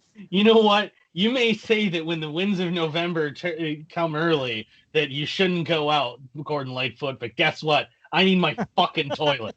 So I don't care. I will brave this shit. Oh. I may or may not have known somebody who they didn't go through the channels of buying one from somebody who brought one over back in I want to say it was 88. Instead, what he did is he went on a snowmobiling trip to northern Wisconsin, parked his truck in Ashland, Wisconsin, which is way up at the very tip of the northern part of the state, and took his snowmobile across the open water of Lake Superior at full throttle to load a toilet on the back, because a snowmobile will go right across the open water at full speed. Turn around and came back with a toilet on the back of it. In October, dedicated. In October, Trump's Department of Energy finalized a rule establishing a new product class for residential dishwashers that will have a normal cycle time of up to 1 hour, and that can use up to 5 gallons of water per cycle. These rules effectively roll back the Obama-era rule limiting standard washers to use no more than 3.1 gallons of water per cycle. And I was thinking about swapping out my dishwasher, but now I don't want to, because that thing has like a fucking 2 hour, 10-minute fucking cycle on it for really dirty stuff. And I'm sure it uses like 10 fucking gallons of water. Well, right. And so what happens, right? Your dishwasher isn't as efficient. So what do? You fill a sink with hot water and dish soap. You soak them first, rinse them off, and then put them in the dishwasher, thereby using probably 7 times as much water as just the efficient goddamn dishwasher would. Yep. And you got to pre-wash them and pre-scrub them, and the limit forced and the dishwasher. And just as a big fuck you, I'm gonna leave my fucking faucet running because well, because you don't want to rinse it in all of the same water. So instead, you just leave the faucet running the whole time, and that way you can rinse it all, and it's all clean water rinsing it. Yeah. See. Yeah. The limit forced dishwasher companies to adjust the product cycle lengths, and that's and the supposedly more effective but less useful dishwashers have been a punchline at Trump rallies for years. Quote, "Anybody have a new dishwasher?" Trump asked the audience at a rally in January. Quote, "I'm sorry for that. It's worthless. They give you so little water, you end up using it 10 times. Then you have to take them out and do them the old-fashioned way, right?" And what? Yeah, I mean, I hate Trump, but he's completely correct. And then you wind up using way more water than if you just gave me just that little bit more. It's the same shit as the gas tanks or the gas cans, right? That they fucked up that now spill gas everywhere, or the wood burning stoves that mean that you need to chop down 10 times as much wood so that it's all seasoned enough that it will actually work in your tiny ass little ultra efficient fucking wood stove. Yeah. It's probably been a long time since the president used a dishwasher or did his dishes the old-fashioned way, but Trump's complaints reflect a frustrating reality. According to data from the Competitive Enterprise Institute, a pro-market think tank, the average dishwasher cycle time has jumped from 1 hour cycle that was common a decade ago to more than 2 hours today. So, Derek, you probably have one of the new fancy, efficient, quote unquote. No, I sincerely doubt it. The fucking this house was built in '99, okay, and these fucking appliances are old. The title. The irony is that what we could totally do is we could just go with the Bedouin method. Because the Bedouins, they just take their dishes, right, and they just hang them up for the sand to blow on them, because that'll scrape everything off and scrape it completely clean. What we need is not a dishwasher that uses water. We need a sandblaster. Yes, that use pressurized air and sand, and that will fix the problem right there. I mean, the glasses might not really fare well, but the plates, or your nice fancy Teflon coatings, or well, you know what? Who cares, right? The important thing is you'll even be able to, at that point, wash cast iron in it. Yeah, that's true. So, you could de-rust cast iron. Why use dishes at all? I mean, just eat out of the pans. Yeah. I think but that would spread corona because we'll all be putting our forks in the fucking sink. Yeah. So we should use paper plates, thereby eliminating the water use. So if we all just use a bunch of paper plates and plastic straws and plastic forks and spoons, and we never use actual dishes again. Bamboo plates. I mean, you could use bamboo plates. Because we have bamboo straws or a thing. See, I prefer my plates made out of panda rather than bamboo. So yeah. We need to I like bald eagle plates, spotted owl. Spotted owl, California condor. Yeah, there you go. Pretty good. I prefer eating off the thigh of a 22-year-old. I mean, if we could get if that was a thing that I could just get like my apartment to come with like a hot 22-year-old. One of the new dishwashers. Yeah, one of the new dishwashers. New model of dishwasher. Every time, I would be good with that. So would I. The title. What is there to complain about? I think nothing. Where's the sound effects? Where's the sound effects when we need it? Derica just fried my brain, and I can't think of anything. All right. The tighter rules. Dinner's not that filling, but at least it's delicious. Yeah. The tighter rules didn't lead to energy savings for customers. The Association of Home Appliance Manufacturers estimated that they actually increased water consumption by 63 billion gallons as households would have to run the dishwasher on multiple cycles or pre-rinse their dishes by hand in order to get dishes actually clean. So like exactly what we just said, and we have to fucking run a study and see how this worked to know exactly what the fucking problem was. We just fucking live it. Like 20 seconds. 4 fucking dumbasses like us figured it out in fucking 20 seconds. Where's our 10 billion government dollars? Yeah, no shit. That's when anybody's study needed. Where's our fucking grant? Yeah. That's what I need. Yeah. Under the new rules finalized last month, consumers will have more options. The upcoming generation of dishwashers will take less time to get dishes clean, and they'll actually get those dishes clean in the first place. As the Wall Street Journal notes, this isn't, quote, peace in the Middle East or a COVID-19 vaccine, but it's the sort of rulemaking that Americans should want from Washington. No, it's fucking not. It's like the fact that the government is regulating the removal of the rule is no. the I'm rule just saying they shouldn't. It's not a removal of the rule. It's a new classification of the rule. Oh, Jesus. Right. So the rules still exist. It's just it has more leeway now.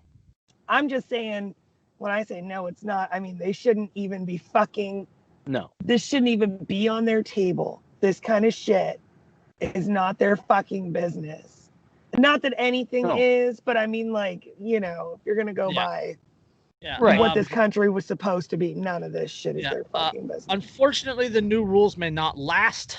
While the incoming administration has been vague about the deregulatory efforts they intend to undo, they have spoken in favor of tightening environmental regulations, and the new dishwasher rules could be an easy casualty. Now, I will say that I have seen a couple of newer model of dishwashers that have a recycling cycle, I guess you could say. So it will reuse the same gray water for like 3 loads. Yeah. So as a way to get underneath this regulation, but then mine does that sometimes on accident. It's not a feature. It's just fucking, you know every it just like doesn't 6 drain months or all the way so. sometimes. I was gonna say, every 6 months or so, you're supposed to take it out of the counter and actually clean that drain hose. Oh, wow. But yeah, no, there's some out there that actually will take, and they have a gray water storage tank that all the food particles get caught in a trap, and then you drain the tank every 3 loads or so, and you just keep reusing the same gray water. You know, that's like once a day for me, once every half a day. We run our tank once a day, or run our dishwasher once a day. Yeah, no, we run it like 3 times a day. You know, the worst part about all this shit is that it actually makes me nostalgic for like a monarchy. And let me explain why. So it makes me nostalgic for monarchy. Dude. I'm on that. Because monarchies tended to be concerned with their own wealth, not necessarily with power. Well, I mean, not even necessarily with power, because they had it. They knew they had it. But maintaining it, like eliminating political rivals instead of fucking exercising. Well, yeah. But they were mostly concerned with, I don't want anybody to kill me. I don't want anybody to usurp me. And I want money. And that was kind of where it was and where it was limited. So if they involved themselves in the production of things, it was solely so that they could figure out how to tax it a little bit. And it wasn't really to regulate what you can and can't make. Yeah. It was just, here's how much you need to pay me if you make this thing. Right. For me to not kill you if you make it. Right. And, you know, like, if I was U.S. government, you're literally making us fucking nostalgic for the fucking Middle Ages. You're doing something. Yeah, that's actually, I mean, like, you know, could we maybe go to the Highland lifestyle, the Highland Scotland lifestyle in North America, where we have lairds? Because you know what? I'm good with a laird. I can deal with that. Technically, I'm already a Scottish laird because I own a chunk of land in Scotland. So I'm totally good with just the idea of lairds. And, you know, like, okay, the guy protects me. He gives me a little bit of shit, you know, as far as protection goes. He might provide me a sword if I'm lucky. You know what we need? And we need like vassal states, like feudalism. Yeah. It's not quite. I mean, but the Scottish Highland, the Highland lifestyle wasn't quite feudal, because I know. It was you would provide X amount of your harvest of what you made. You would give him a certain percentage, whatever the two of you agreed was fair. You would give him a chunk of that, and in exchange, he would give you protection if raiders were coming and things like that. And he maintained like the local militia and things like that. Yeah, you were expected, if you were of military age and you were capable, you were expected to come when called. And usually you were called to defend your neighbors, the other people on the laird's land, should they need that protection. And you would pledge your fealty to do that. And otherwise, you kind of just lived your life how the fuck you wanted. And if somebody needed help, like an elderly widow with no children, she could apply to the laird for some help in the community. Yeah, she could petition him and say, hey, I really need help. And then people would help her. And, you know, and if you decided that you didn't want to help that laird, they were like, well, I don't like this guy. Fuck this guy. You could refuse to pledge fealty to him. You just would get absolutely no help whatsoever then. Right. And if you wanted help from another laird, you had better hope that he's willing to possibly fight this laird that is technically in control of the land that you live on, to be able to also control your chunk of land too. Right. So it was kind of it's not a perfect system, and it's certainly not one that I would prefer. Wrap it up, Andrew. No. My point is, these people are making me nostalgic for feudalism and the Middle Ages and all of this horrendous, like, brutalism that was there, because at least I was free. Even if I was probably going to die at 38, at least I was fucking free. Yeah. That's a pretty good segue for the next article, but I have to say real quick that if Biden rolls back this regulation, I want a Gonzalez flag with a dishwasher. Wait, a Gadsden flag? Like no, Gonzalez flag. The come and take it. Oh, okay. Yeah. I want a Mullen Lane. I want a Mullen Lane flag with a dishwasher. No. Mullen Lave, and it's that silhouette of a dishwasher, like a wine glass on top. There you go. Star.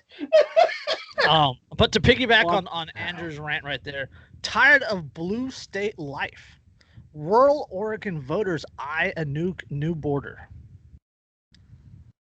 What's the border? The Cascades? Pretty much. As a hotly contested election The highlights Willamette the River. United States' deep divisions, rural voters in liberal blue state Oregon have approved a radical solution, splitting off to join neighboring deep red conservative Idaho. 2 conservative counties voted in favor of a non-binding measure to, quote, move Oregon's borders during Tuesday's polls, which also saw the northeastern U.S. state predictably vote Joe Biden in the race for president. Quote, in the United States, the differences between liberal and conservatives, there's hatred there, said Chief Petitioner Mike McCarter of the votes in the Union and Jefferson counties. You know, this is historically, and I'm not going to go on a historical rant, I promise, but this historically is sounding an awful lot like Bleeding Kansas. Well, it's an ongoing issue in Oregon, as well as California, as well as Washington. Illinois has the same issue. Virginia has the same issue now. Montana is starting to have the same issue. Yeah, there's counties Minnesota on the has West the same Virginia issue. border that want to fucking break away from Virginia. Colorado has the same issue with Denver. But I mean, that's it. It reminds me of Bleeding Kansas. It reminds me of that struggle where it was this struggle between the rural areas that were pro-slavery and the cities and the areas that were very anti-slavery, and that kind of thing is happening, and we're starting to see it develop more and more and more and more. Only it's the Gonna other come way to a around fucking now. head. The cities want fucking slavery. Yeah. The Right. rural It's areas been don't. flipped. Yeah. Yeah, it's been flipped because now the cities are the Democrats rather than the country, Yeah. which is what was the case in the antebellum South and in Kansas and stuff. But yeah, it's the same kind of thing, though. We're seeing that come to a head again, where we're starting to see this divide between people who know how to live independently and kind of want that, and the people who are like, I just couldn't live anywhere else. Well, I don't really want to say it's a new thing or it's coming around again. It's always been an issue. Yeah. I think now it's just more open about it, because as government gets bigger, it gets more dictatorial, and people are starting to connect more. And The pressure's building. we It's don't a fucking have pressure we don't have the 1980s. I don't know if you guys ever studied the Sagebrush Rebellion. The 1980 with sheriffs in the western U.S. Locking out federal forestry management agents and BLM agents and letting people actually dictate the lands of their own state. Well, Yeah. you also saw that with the natives in the 80s, the 70s and 80s. It's the exact same argument in regards to the Buddy standoff. Mm-hmm. Yeah. It's I just want to be left. I mean, because that is the gist of these people too that want to break away. Is I just want to be left alone. I just want the government to stay the fuck out of my business and let me live my fucking life. Right. And I don't need this But the government just constant. can't do that. They Yeah, can't. They can't Yeah. do that. yeah. I mean, that's what they're saying is I don't need the government to tell me which dishwasher is okay to buy.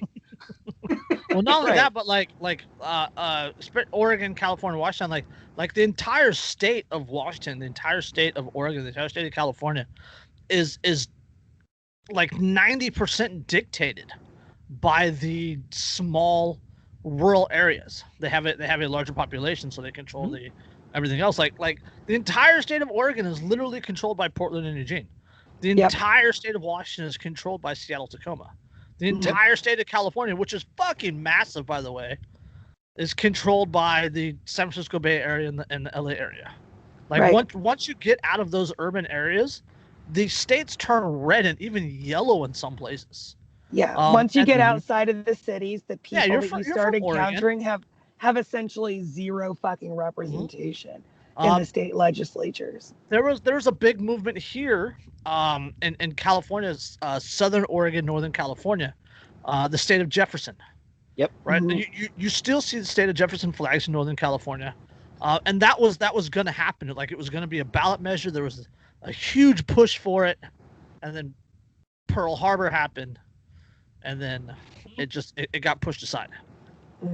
So. Yeah, well, and I mean, and that's the problem is when you have, if you look at Texas and you look at California and to a lesser extent Alaska, but it's still one to look at. You look at these states with these giant surface areas. I mean, you could fit dozens of European countries inside Texas and California and Alaska. You could fit most of Europe in Alaska on its own. So, and consider the diversity of heritages that are contained within Europe and how different it all is. And yet these people seem to be under this impression. And the reason, like in California, that it's that way is because the people in the cities depend entirely on the incomes and the livelihoods of the people in the rural parts of California what they support, all of the bullshit that they want to be handed. California is almost the Hunger Games, where you have all of the outlying districts that are supporting the capital. That is essentially California at this point, and it's no wonder that people want to run away from that and be like, no, fuck you. Yeah. I keep supporting it. And like a point that I wanted to make is the more the government interferes with,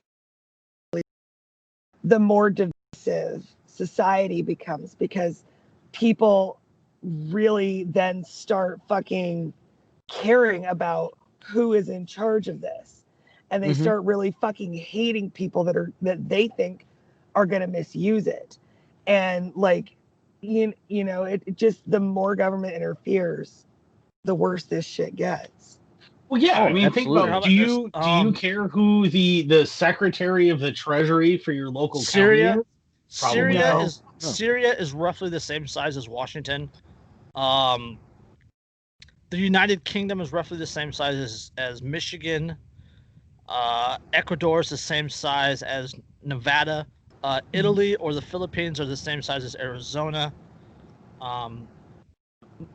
Poland is the same size as New Mexico. Germany or Japan is the same size as Montana. Afghanistan is the same size as Texas. I was going to say, if you take Texas, well, now don't even compare it to Afghanistan. If you take Texas and you slap it on continental Europe, the majority of countries in continental Europe fit within the borders of Texas. If you take California and you slap it across, you get so many countries, dozens and dozens and dozens of countries. You go from the northwest coast of France all the way down through to the Caucasus Mountains. If you slap California on Europe, and think about the diversity across that section of Europe. And yet these people seem to be under this impression that all of that should be one thing. Yeah. Has That to is be only united in- into one fucking thing. Yeah, and that should be a tiny portion. California- Of And us. not even that, but then put the whole rest of the United States together. Yeah. And people think that whole thing should be one fucking thing. Right. California has roughly the same population as Canada. Yeah. The entire country Yeah. of Canada. I mean, again, Isn't California like the third or fourth largest economy in the world? Seventh. It's like seven. Okay. According to Seven. this, California has the same GDP as Brazil. Nice. So yeah, and Brazil doesn't have a small GDP. I mean, Brazil produces actually a ton of stuff. Yeah. Ton of stuff, Mhm. ignoring the drugs that come out of Brazil. Brazil, Brazil. Well, legally ignoring the drugs that produces- come out of California too. Well, yeah. Well, don't it ignore produces- those. They're the best. Yeah, but it produces an enormous amount of things, and it's the entire nation, the same as one state, and yet people are under this impression that this is somehow natural, that this is somehow okay, that this is sustainable. It's simply not. No. You can't artificially force that diverse a group of people together, and under that in that large a span of distance, and expect them all to just be okay with the dictates that work for Los Angeles to work for. well, I mean, you the can draw rural that. eastern You can part draw of that same California. parallel to the Middle East. I mean, the way it was drawn after World War One. I've seen groups of 10 people who can't fucking work together. Yeah, Well, yeah. But like, Sykes what you're really getting at without actually saying it is the word culture, right? I don't mean that ethno-state nationalist bullshit culture, Right. well, that's why I was avoiding the word. but the actual culture of rural Oregon is entirely different than the culture of urban Portland, Absolutely. Yeah. right?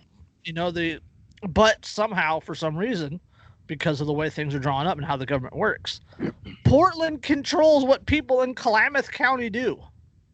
Yep. You know? Well, it's Portland not all and that Eugene. dissimilar than even where Andrew and I are at in Wisconsin, because Madison, Milwaukee, and Green Bay essentially control the state. Yeah. That's Alexandria and and- Virginia Beach here. Well, Milwaukee, and the funny thing is Milwaukee is basically Chicago light, right? It's like hyper urbanized. There are tons of kids who will grow up in Milwaukee. They're born in Milwaukee, raised in Milwaukee. They will grow up in Milwaukee. They will die in Milwaukee. They will have never actually left an urban setting in their entire lives. Yeah. Even though the vast, vast, vast majority of the state in which they live is completely rural. There are cows. Did you see? They've been talking about this on the radio locally because it shocks people here so much that 48% of all kids between the ages of 16 and 24 in the United States have never seen a cow in person. What? What? I've been chased by wild cows through the forest. 48%. I've fucking butchered cows. I've been like elbow Yes. deep in cow gut. Well, and that kind of 48%. that goes back to. I mean, it's a little off topic, but I watched a it, cow get hit it by a follows logging truck. the logic of representation and whatnot, and why these rural areas get so pissed off. Well, yeah, representation. Okay, hold no. on. Jump one quick point. Representation. L.A., Los Angeles County, Southern California. L.A. is like 300 miles south of me, right? But they control Sacramento, which is like 70 miles north of me, and they control like Humboldt County, which is like another 300 miles north of me. So like 600 miles away controls what they do up there. Yeah. Yep. And what I was getting at with that is, my daughter and I recently had a discussion about why the U.S. isn't a pure democracy and why they have the Electoral College. And I told her it's largely so that way you don't have people in urban areas who largely vote one specific way. What is And it are like? completely ignorant of what life is like. What is it and like? what Exactly. people need in 11 cities rural or areas. I want to say it's like 11. It might be 8. 8 cities or 11 cities in the United States have more population than the rest of the country combined. Yes. Yeah.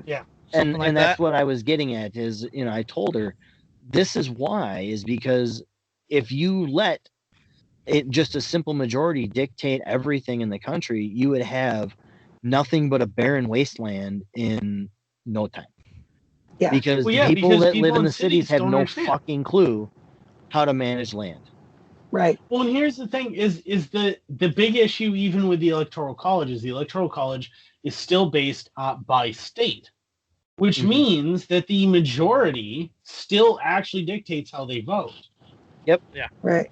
So it still doesn't work. Yeah. It still doesn't work. If The you had whole an damn Electoral system is wrong. Yeah, Well, the yes. whole thing, the premise worked. And here's the thing: is it made sense in the 1780s and even until I would say the late 19th century. Really, it still made sense. When America was largely rural, it still made sense. Mhm. The problem is that urbanization, gradual urbanization, is a thing that always happens to every empire in history. Right. Every empire. If you think that America isn't an empire, Urban sprawl. I have bad news for you. The idea that gradual urbanization happens is an inevitability because people are born, people who live on farms, right? They have a ton of kids because they need help. Right. They have all these children. Only one of those kids can inherit control of the farm. Right. Right.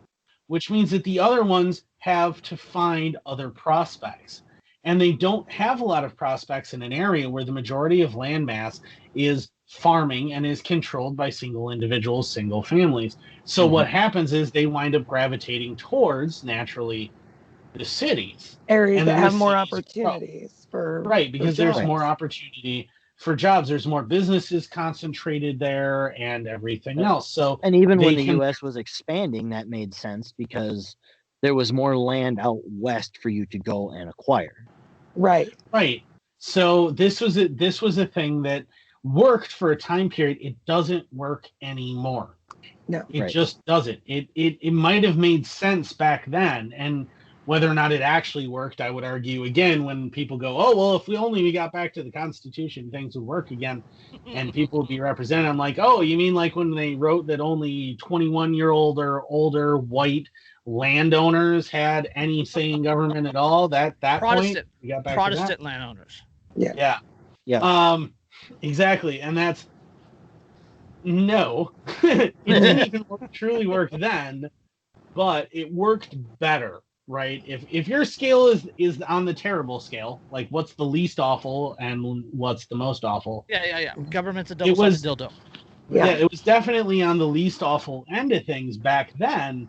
But where we've hit now is we've hit this point where, because of the interconnectivity of the world, because of the increased massive urbanization of the world, that no one has a voice anymore. Right. At all in this system. No one. Even if you actually believed that it could have worked at one point, no one has a voice anymore. Right. No one has a say. It's all disintegrated because of the hyper-urbanization. And then you wind up with these very isolated pockets that are huge pockets. It's actually more pocket than it is not pocket of people who are independent and they live, without much government interference and prefer it that way. They tend to be, self-sufficient, and this is the majority of the land mass of this country. But at the same time, you can't, it seems so easy to go, well, but then we just make it based on land mass, right? We switch the Electoral College. But the problem is then you're taking away the voices of millions. Right. Because you have all of these people concentrating in these cities who no longer have the same amount of say because they don't have that amount of land anymore. So now what do you do? Okay, well, maybe we make it a regular democracy. Okay, but then the cities dictate to everybody else, so that doesn't work either. There is no method of government in which any group of people gets to dictate to any other group of people that works. It's almost No, like no. dictating to other people is wrong and unnatural and always creates bad feelings. Yeah, it's almost like people should just be able to get to decide how they live on their own, free Without- of everybody else's interference. Yeah. Yeah, as long as they're not interfering with somebody else, who fucking cares? Yeah. All right. Virginia prosecutors find 2018 police shooting justified. This one pissed me off. Shocker. The fatal police shooting of an unarmed black man who ran onto a highway during a mental health crisis was justified, a Virginia prosecutor said Friday.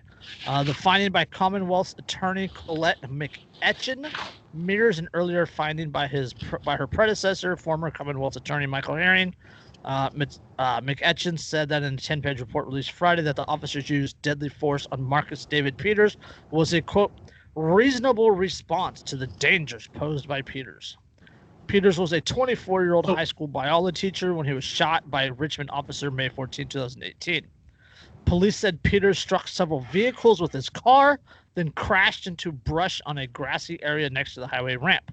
Body cameras showed Peters climb out of his car naked and run into rush hour traffic on Interstate 95. He laid down on the highway, rolled around, flailed his arms and legs.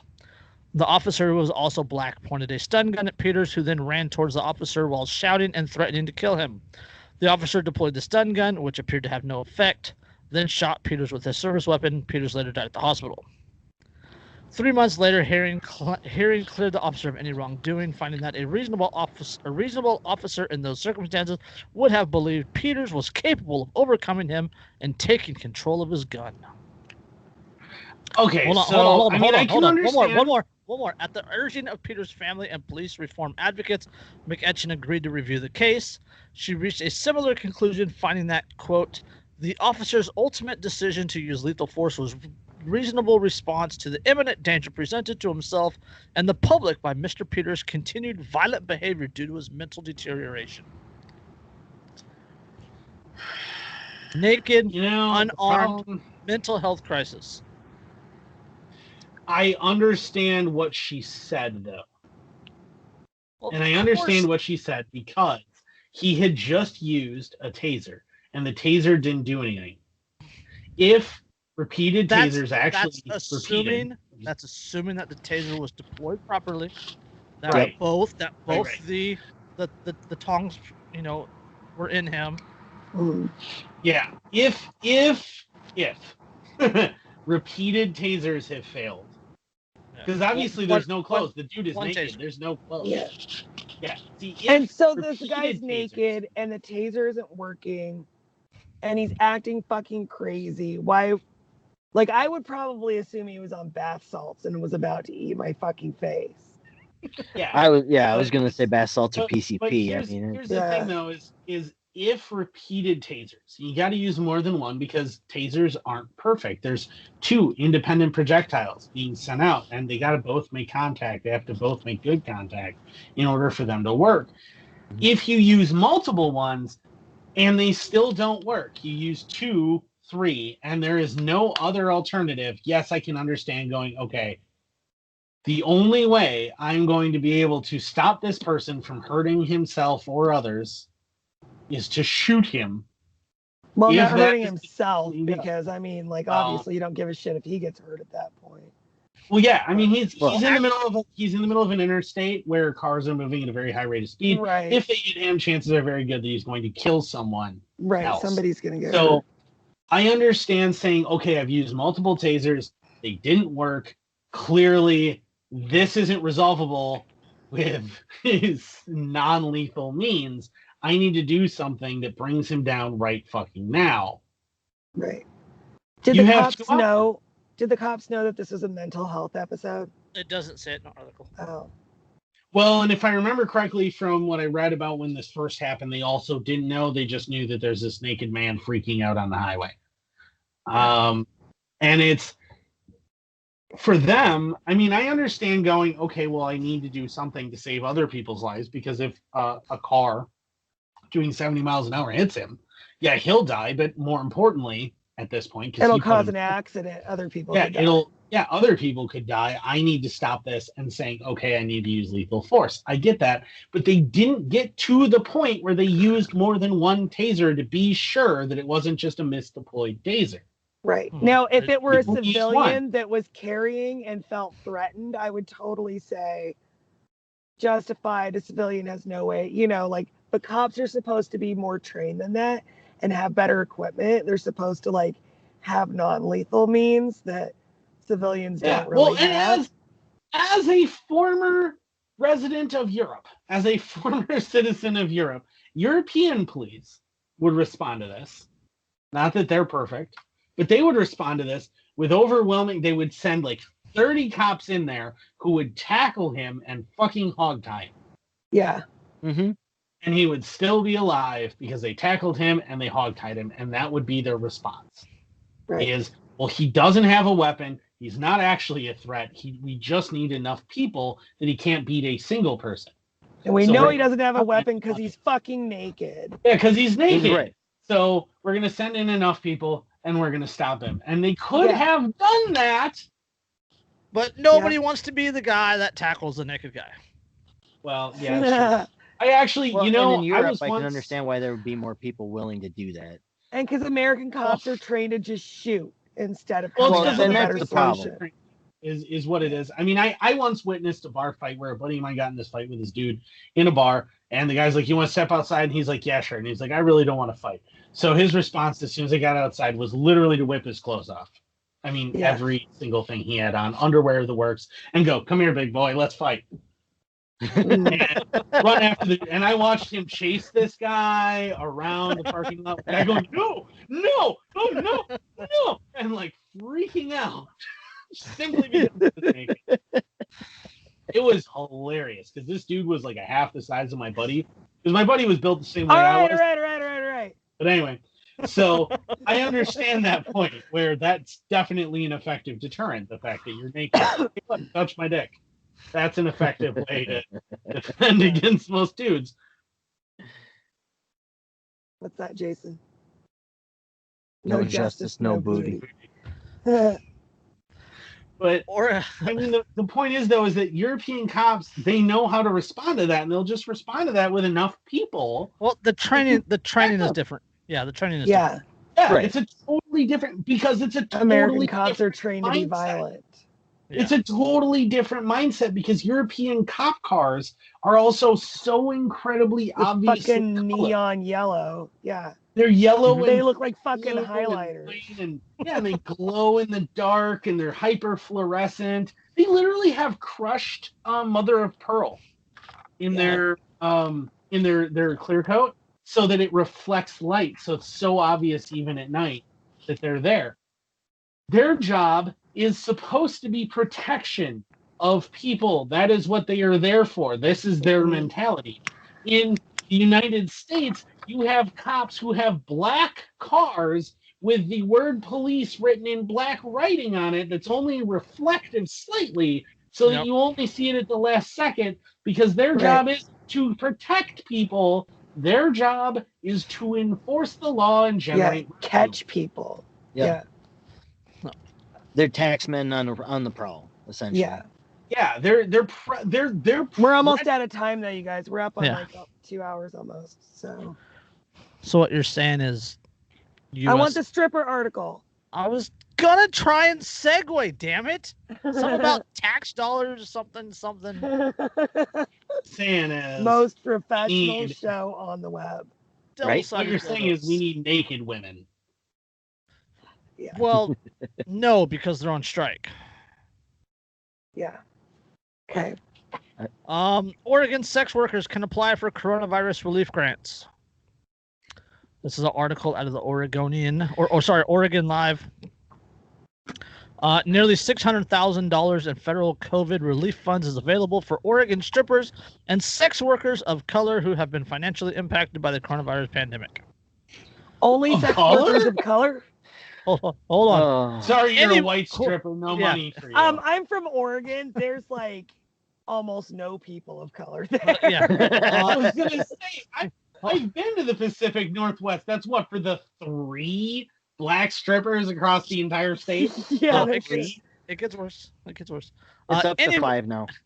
Anyone, quote, who has made income from using their or other people's sexuality to financially assist themselves can apply, says Kat Hollis, founder of the PDX Stripper Strike and the Haymarket Pole Collective, who is administering the grant.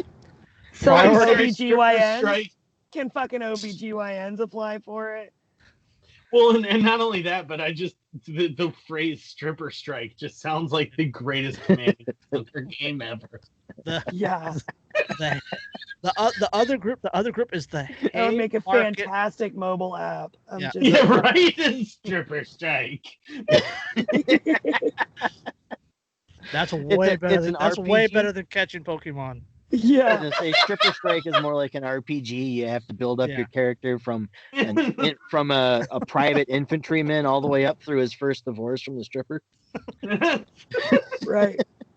The other implants, Yeah. they're super effective. Kat Hollis, founder of the PDX Stripper Strike and Haymarket Pole Collective. Priority will be given to Black, Indigenous, and transgender applicants, those with minor dependents living in their household, and those experiencing homelessness. The funds are part of a $45 million in health equity grants distributed by the Oregon Health Authority to mitigate the spread of COVID-19 in tribal communities and communities of color, which have been disproportionately affected by the virus. How many native strippers are present there that this is even a thing? Like, is this like there's a lot of There's a lot. of native tribes Yeah. in the Pacific Northwest. The yeah, but I grant- mean, a with lot. strippers, like, Oh yeah, because they have Really? casinos and shit. yeah. but just because you have a casino doesn't mean you have women taking your Well, clothes like they can off. do The whatever Ho they Chunk fucking have want on their casinos. reservations, dude. Seriously. I'm just pointing out yes. the Ho Chunk have casinos. Chris, would you want to see a Ho Chunk woman take her clothes off? No. No. The Yeah. grants will allow Haymarket Pole Collective to provide financial assistance to 75 people who have received up to $1,600 in rent assistance, $500 utility assistance, and $150 towards internet services. Another 200 applicants will receive a wellness tote, which will include a mail-in COVID test and sexually transmitted infection test, reusable masks, personal hygiene supplies, sanitation products, gas and grocery gift cards, thermometers, and blood oximeters. Oh God my damn, fucking that is god. the Wow. worst swag bag in the history of the planet. No So far- shit. hold on, I hold was on. just thinking that. So Worst far, fruit basket ever. 93 people have applied for the grants. PDX Stripper Stripe was founded earlier this year by strip club dancers advocating for equitable scheduling for dancers of color. It evolved into the group Haymarket Pole Collective. Quote, PDX Stripper Strike is a verb, says Hollis said. Haymarket Pole Collective formed at a PDX Stripper Strike, realizing that we need something that would be more long-term. Our strategy is to empower workers in our industry to have advocacy and agency and safety in their workplaces. Hollis said the collective's goals include providing educational services, support groups, and childcare for those in the adult entertainment industry. Most strip club dancers are contractors, not employees, and aren't eligible for traditional unemployment benefits. Clubs have taken a hit during the pandemic, and Hollis said there's more competition for digital sex work as people who haven't previously worked in the adult entertainment industry try their luck online. Quote, not So, only I is just it wanna not confirm- the industry been flooded with people looking for easy income, it has already shrunk the number of spaces available for safety practice work in. I think, quote, sex workers are in a hard spot, not for lack of trying.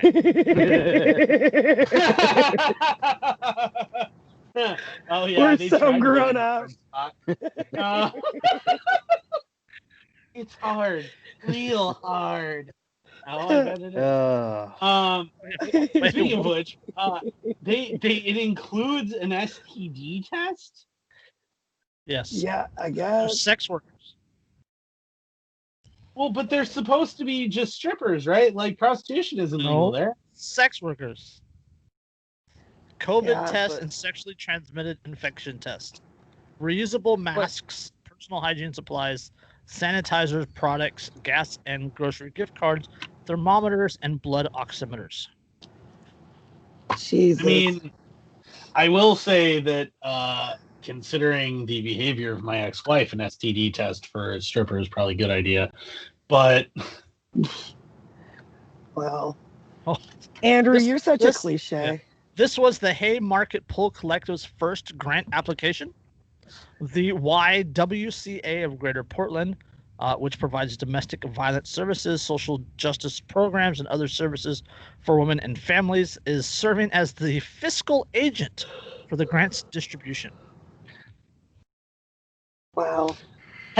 just, first of all, they wouldn't even have an argument. They wouldn't even have anything to argue about and yell about if the government hadn't interfered arbitrarily with people going, I don't give a fuck about this pandemic. I really want a hot naked chick to dance around on my lap. And so let's get this straight. Almost the whole fucking state of Oregon just burned to the ground. There are rural businesses and homes destroyed.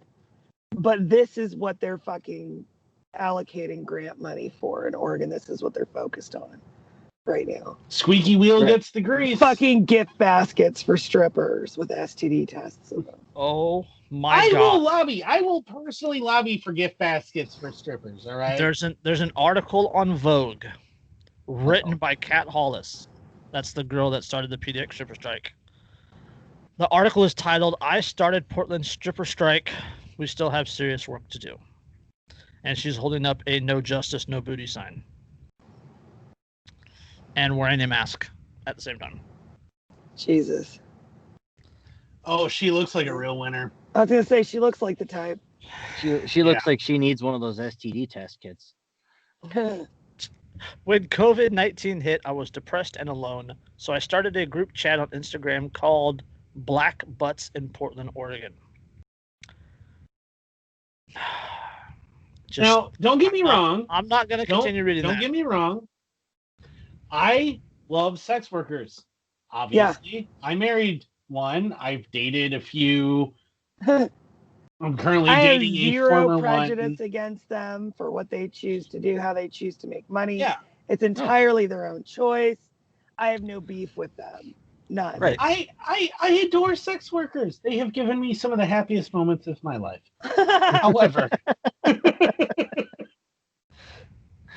However, are you fucking kidding me? Right. Yeah. Are you kidding? Oh my God. Portland, Oregon, marching. End racism in strip clubs is this big sign that they're holding up. Oh my God. You are a fucking... Okay. No, this brings up an important point. And an important point that I learned about because one of my ex-girlfriends is a porn star, and I learned about this, and it pisses me the fuck off. Somehow, miraculously, all these fucking sex workers that are people of color, and this includes guys, especially, actually, guy sex workers who are black or something other than white, they seem to forget that you are a fucking performer relying on how you look to make your money and then demand equality even though the demand in the market does not exist. They have a chapter here in California. Yeah. I mean, are you saying called that... the Soldiers of Pole? Quote, a labor movement of sanctuary strippers with standards higher than our heels. I debate that. Strippers don't have fucking standards. So they're protesting and screaming for what? To try to make people prefer them? For unionization of strippers. To try to but like they want more representation. They want... So what? They want more people to be turned on by them? Like they're fucking trying to get the government to make more people get turned on by them? Is that... That's not how this fucking works. I'm trying to figure out how strippers collectively bargain. Can somebody explain to me? Yeah, how strippers collectively bargain? Yeah. Hey man, I I've don't get been on that. the end of a bunch of angry strippers. They can collectively bargain. Well, I'm just saying, are we gonna regulate like everybody who comes in here has to carry like everybody has 31s, and you have to fucking distribute those equally among all the Oh no fucking no no no no no strippers no no at no! a specific What rate. they want is an hourly wage. They want an hourly wage, so even if Instead literally of no tips? one wants to see them, even if literally no one, so again, they are entertainers. They exist to entertain, to make people want to see them. This is their job. So even if people do not want to see them, even if they don't have the clientele who want to see them, Right. they demand the same pay as strippers who people do in fact Want to see naked. see. Mm-hmm. Yeah. It is strange times we live in, folks. You are a fucking, I mean, you're a fucking It is performer. very strange times. You either Literally, what you're perform and you selling, get paid, or what you you're don't. what you're selling literally is looks at your naked body. And if people aren't fucking buying, that's not their fucking fault. I mean, why It's why stop they there? don't want to see why you not naked. why not unionize OnlyFans? Yeah. Yeah. Well, You know? The fat OnlyFans. why don't we just demand unionize equal sex? pay. I mean, like incels are always bitching that nobody wants to fuck them. This is the same thing. They should have equal distribution of Yes. Yes. Yeah.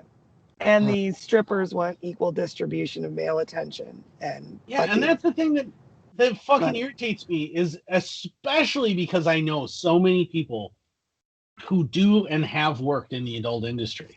It drives me nuts when people like this show up because I know how hard they work to get people to pay attention to them at all. Mm-hmm. Mhm. And they're like, it's a constant thing. It's an everyday thing. You never get to turn it off. You never get to stop. You have to go, go, go, go, go, go, go, or you're not going to make any money. And you have to make all of your money while you're still attractive because when you get older, I mean, you're yeah, not gonna let's make any money yeah, anymore. that's where I was gonna go with that. The reality is that like in-person strippers, they really are a finite source, Mhm. right? Yes. They have a shelf life, especially with today's interconnectivity, the amount of digital media, the amount the more and more that our lives become digitally oriented, the in-person like actual strip clubs and stuff, they're a dying breed. Oh, definitely. Absolutely. So, I think there's always going to be a market for them, but I think there's- that I don't it's going to even become need steadily Pornhub more to see competitive. boobs. All I need is there's Telegram. there's still a Blockbuster. Well, There's I mean, there's still actual video stores out there. well, but I but- mean, but my point is that there is some people who there's an experience, there's a value to a strip club. There's a value to the experience of interacting with a person physically, to having, instead of fantasizing about a woman sitting on your lap, actually having her sit on your lap. And the fantastic buffet lunches. Yes. Yeah, there's fabulous food, there's drinks, there's I've been to strip clubs more than once with friends of mine where we've literally gone and we've paid 3 girls tips periodically, literally just to hang out with us. Right, but it's Yeah. like a social activity. Yeah. Right, because Right. it's a thing that you want, so it'll never die, but it will get more competitive as the digital rises continuously. It will become about, if you want to compete in that world, you have to be the most beautiful, the most social, the most personable, the best person you can possibly be, and that is the only way you'll make any money there. Right. So Yeah. Yeah. And we're not saying that Black women can't be gorgeous, because they totally can. And there's plenty of Black women that I would love to see naked. I'm just saying. But there's a few on my friend list. when you are such a minority, as It Black becomes- people are in the Pacific Northwest, it becomes you a niche market. yeah, you are just not going to have the fucking customer base. Sorry. Well, and the thing is then they act like it. You know, when you'll hear that, you'll act where they act like, oh, well, that isn't my personal preference, and therefore you're bigoted and you're a racist and you're a terrible person. And then if one of them goes, oh, I don't date white guys, I only date black guys, then they act like that's totally okay, and how dare you be offended? Mhm. Right. And it's this stupid double standard that they have where they want to be treated the same as everybody. Like, they want equal distribution of desire, but they don't want to have to also desire people, ignoring the fact Right. that human sexual desire is a reciprocal thing. It's a Right. cycle. Yep. It's just the way it is, and people are programmed the way that they Hey, are, and you just got to deal with it. Shut up! Yep. Shut up and pay me. That's what it is. That's what. Yeah. Yeah, more or less. So, and they're doing it on our tax dollars with COVID-19 relief funds. Which is a load of fucking horse shit that I can't even begin to describe. I get naked and no one wants to give me money. The government should have to give me money. Yeah. Fuck you, you ugly bitch. Well, if Yeah. anybody wanted to fuck them, they wouldn't need the damn COVID relief funds. Exactly. What? Fuck you. If you were fucking more attractive, maybe you should, I don't know, have stayed in medical school.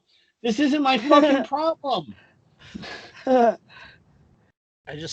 see that meme with like the 10 nurses standing in a row, and then like their sons are all named like Aiden. Jaden. Yeah, they're all Aiden, they're Jaden, they're Raiden. That's that meme that I made a few years ago that went viral. It was that group of nurses all standing together, all those like mid or early 20s chick nurses, and it was a picture of them all smiling, and it said, "Hey, do you think it gets confusing when they go, 'Hey, Jaden,' at a big get together, and all of their sons come running?" Well, before the cancel culture hits us too hard, we're past Yeah. time. So We are. throw them out. Was your Buy my book by and Derek's check book. out RTA magazine. Yeah, Road to Autonomy. New issue came out today.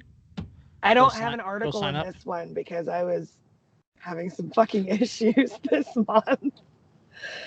But that's a whole Happens to long the fucking best of us. story. Yeah. So Go like Anyway. Andrew's Facebook page. Oh, that's right. God damn it! Yeah, it got taken down. And I finally can't say we're the last of the redacted pages because we were also nailed now. We were the last one, but we were nailed Hey, finally. A Wolf in a Sheep's World is still up. Yep. It is still Sam. up there, but you're not truly one of I'm the not a redacted redacted page. No, pages. So no. that's the Well, problem. Andrew, Whereas we were. We are literally a redacted page now. Yeah. Yeah. Chris has been permanently banned. I'm still on a 30-day. I got 26 days or something left. But if you want Poppin' a patches. fabulous beard like Oh, mine, beard. make sure that you check out thebeardstruggle.com and use code InkedAnarchist15, all run together, InkedAnarchist15, and you can buy all sorts of fabulous beard products to make your beard supple and wonderful and clean and fabulous, and it probably smells And great. I don't inviting know. to sit on. Yes, That's the inviting real- to sit on because it's Yeah. soft and it smells nice. So do that and use Inked Not what Anarchist she's 15. You done. can get 15 Not that he can smell it. off. Yeah. Yeah, I not that can't you smell it at all anymore. But could- Inked Anarchist 15, and you can buy the products that will make your woman want to ride your beard. Yeah. Yes. And check Yep. out the homies at Poppins Patches. Get the Ed and Eddie Boogaloo Boy patch. Yes. Poppins Patches, he also makes the fabulous, the legendary, The the Boogaloo. Boogaloo Shark Do patch. And a whole bunch of other ones. He's the ones who made the Joe Jorgensen patches that got sent out a while ago, and he makes the Space Force patch and the This Is the Way patch. The Wood Chipper Save the patch. children. Yeah. Yeah. Yes. So- this is The our link. buddy Dave over at Poppins Patches. Yes, the links to all those are in the description, as well as the links to the articles that we covered tonight.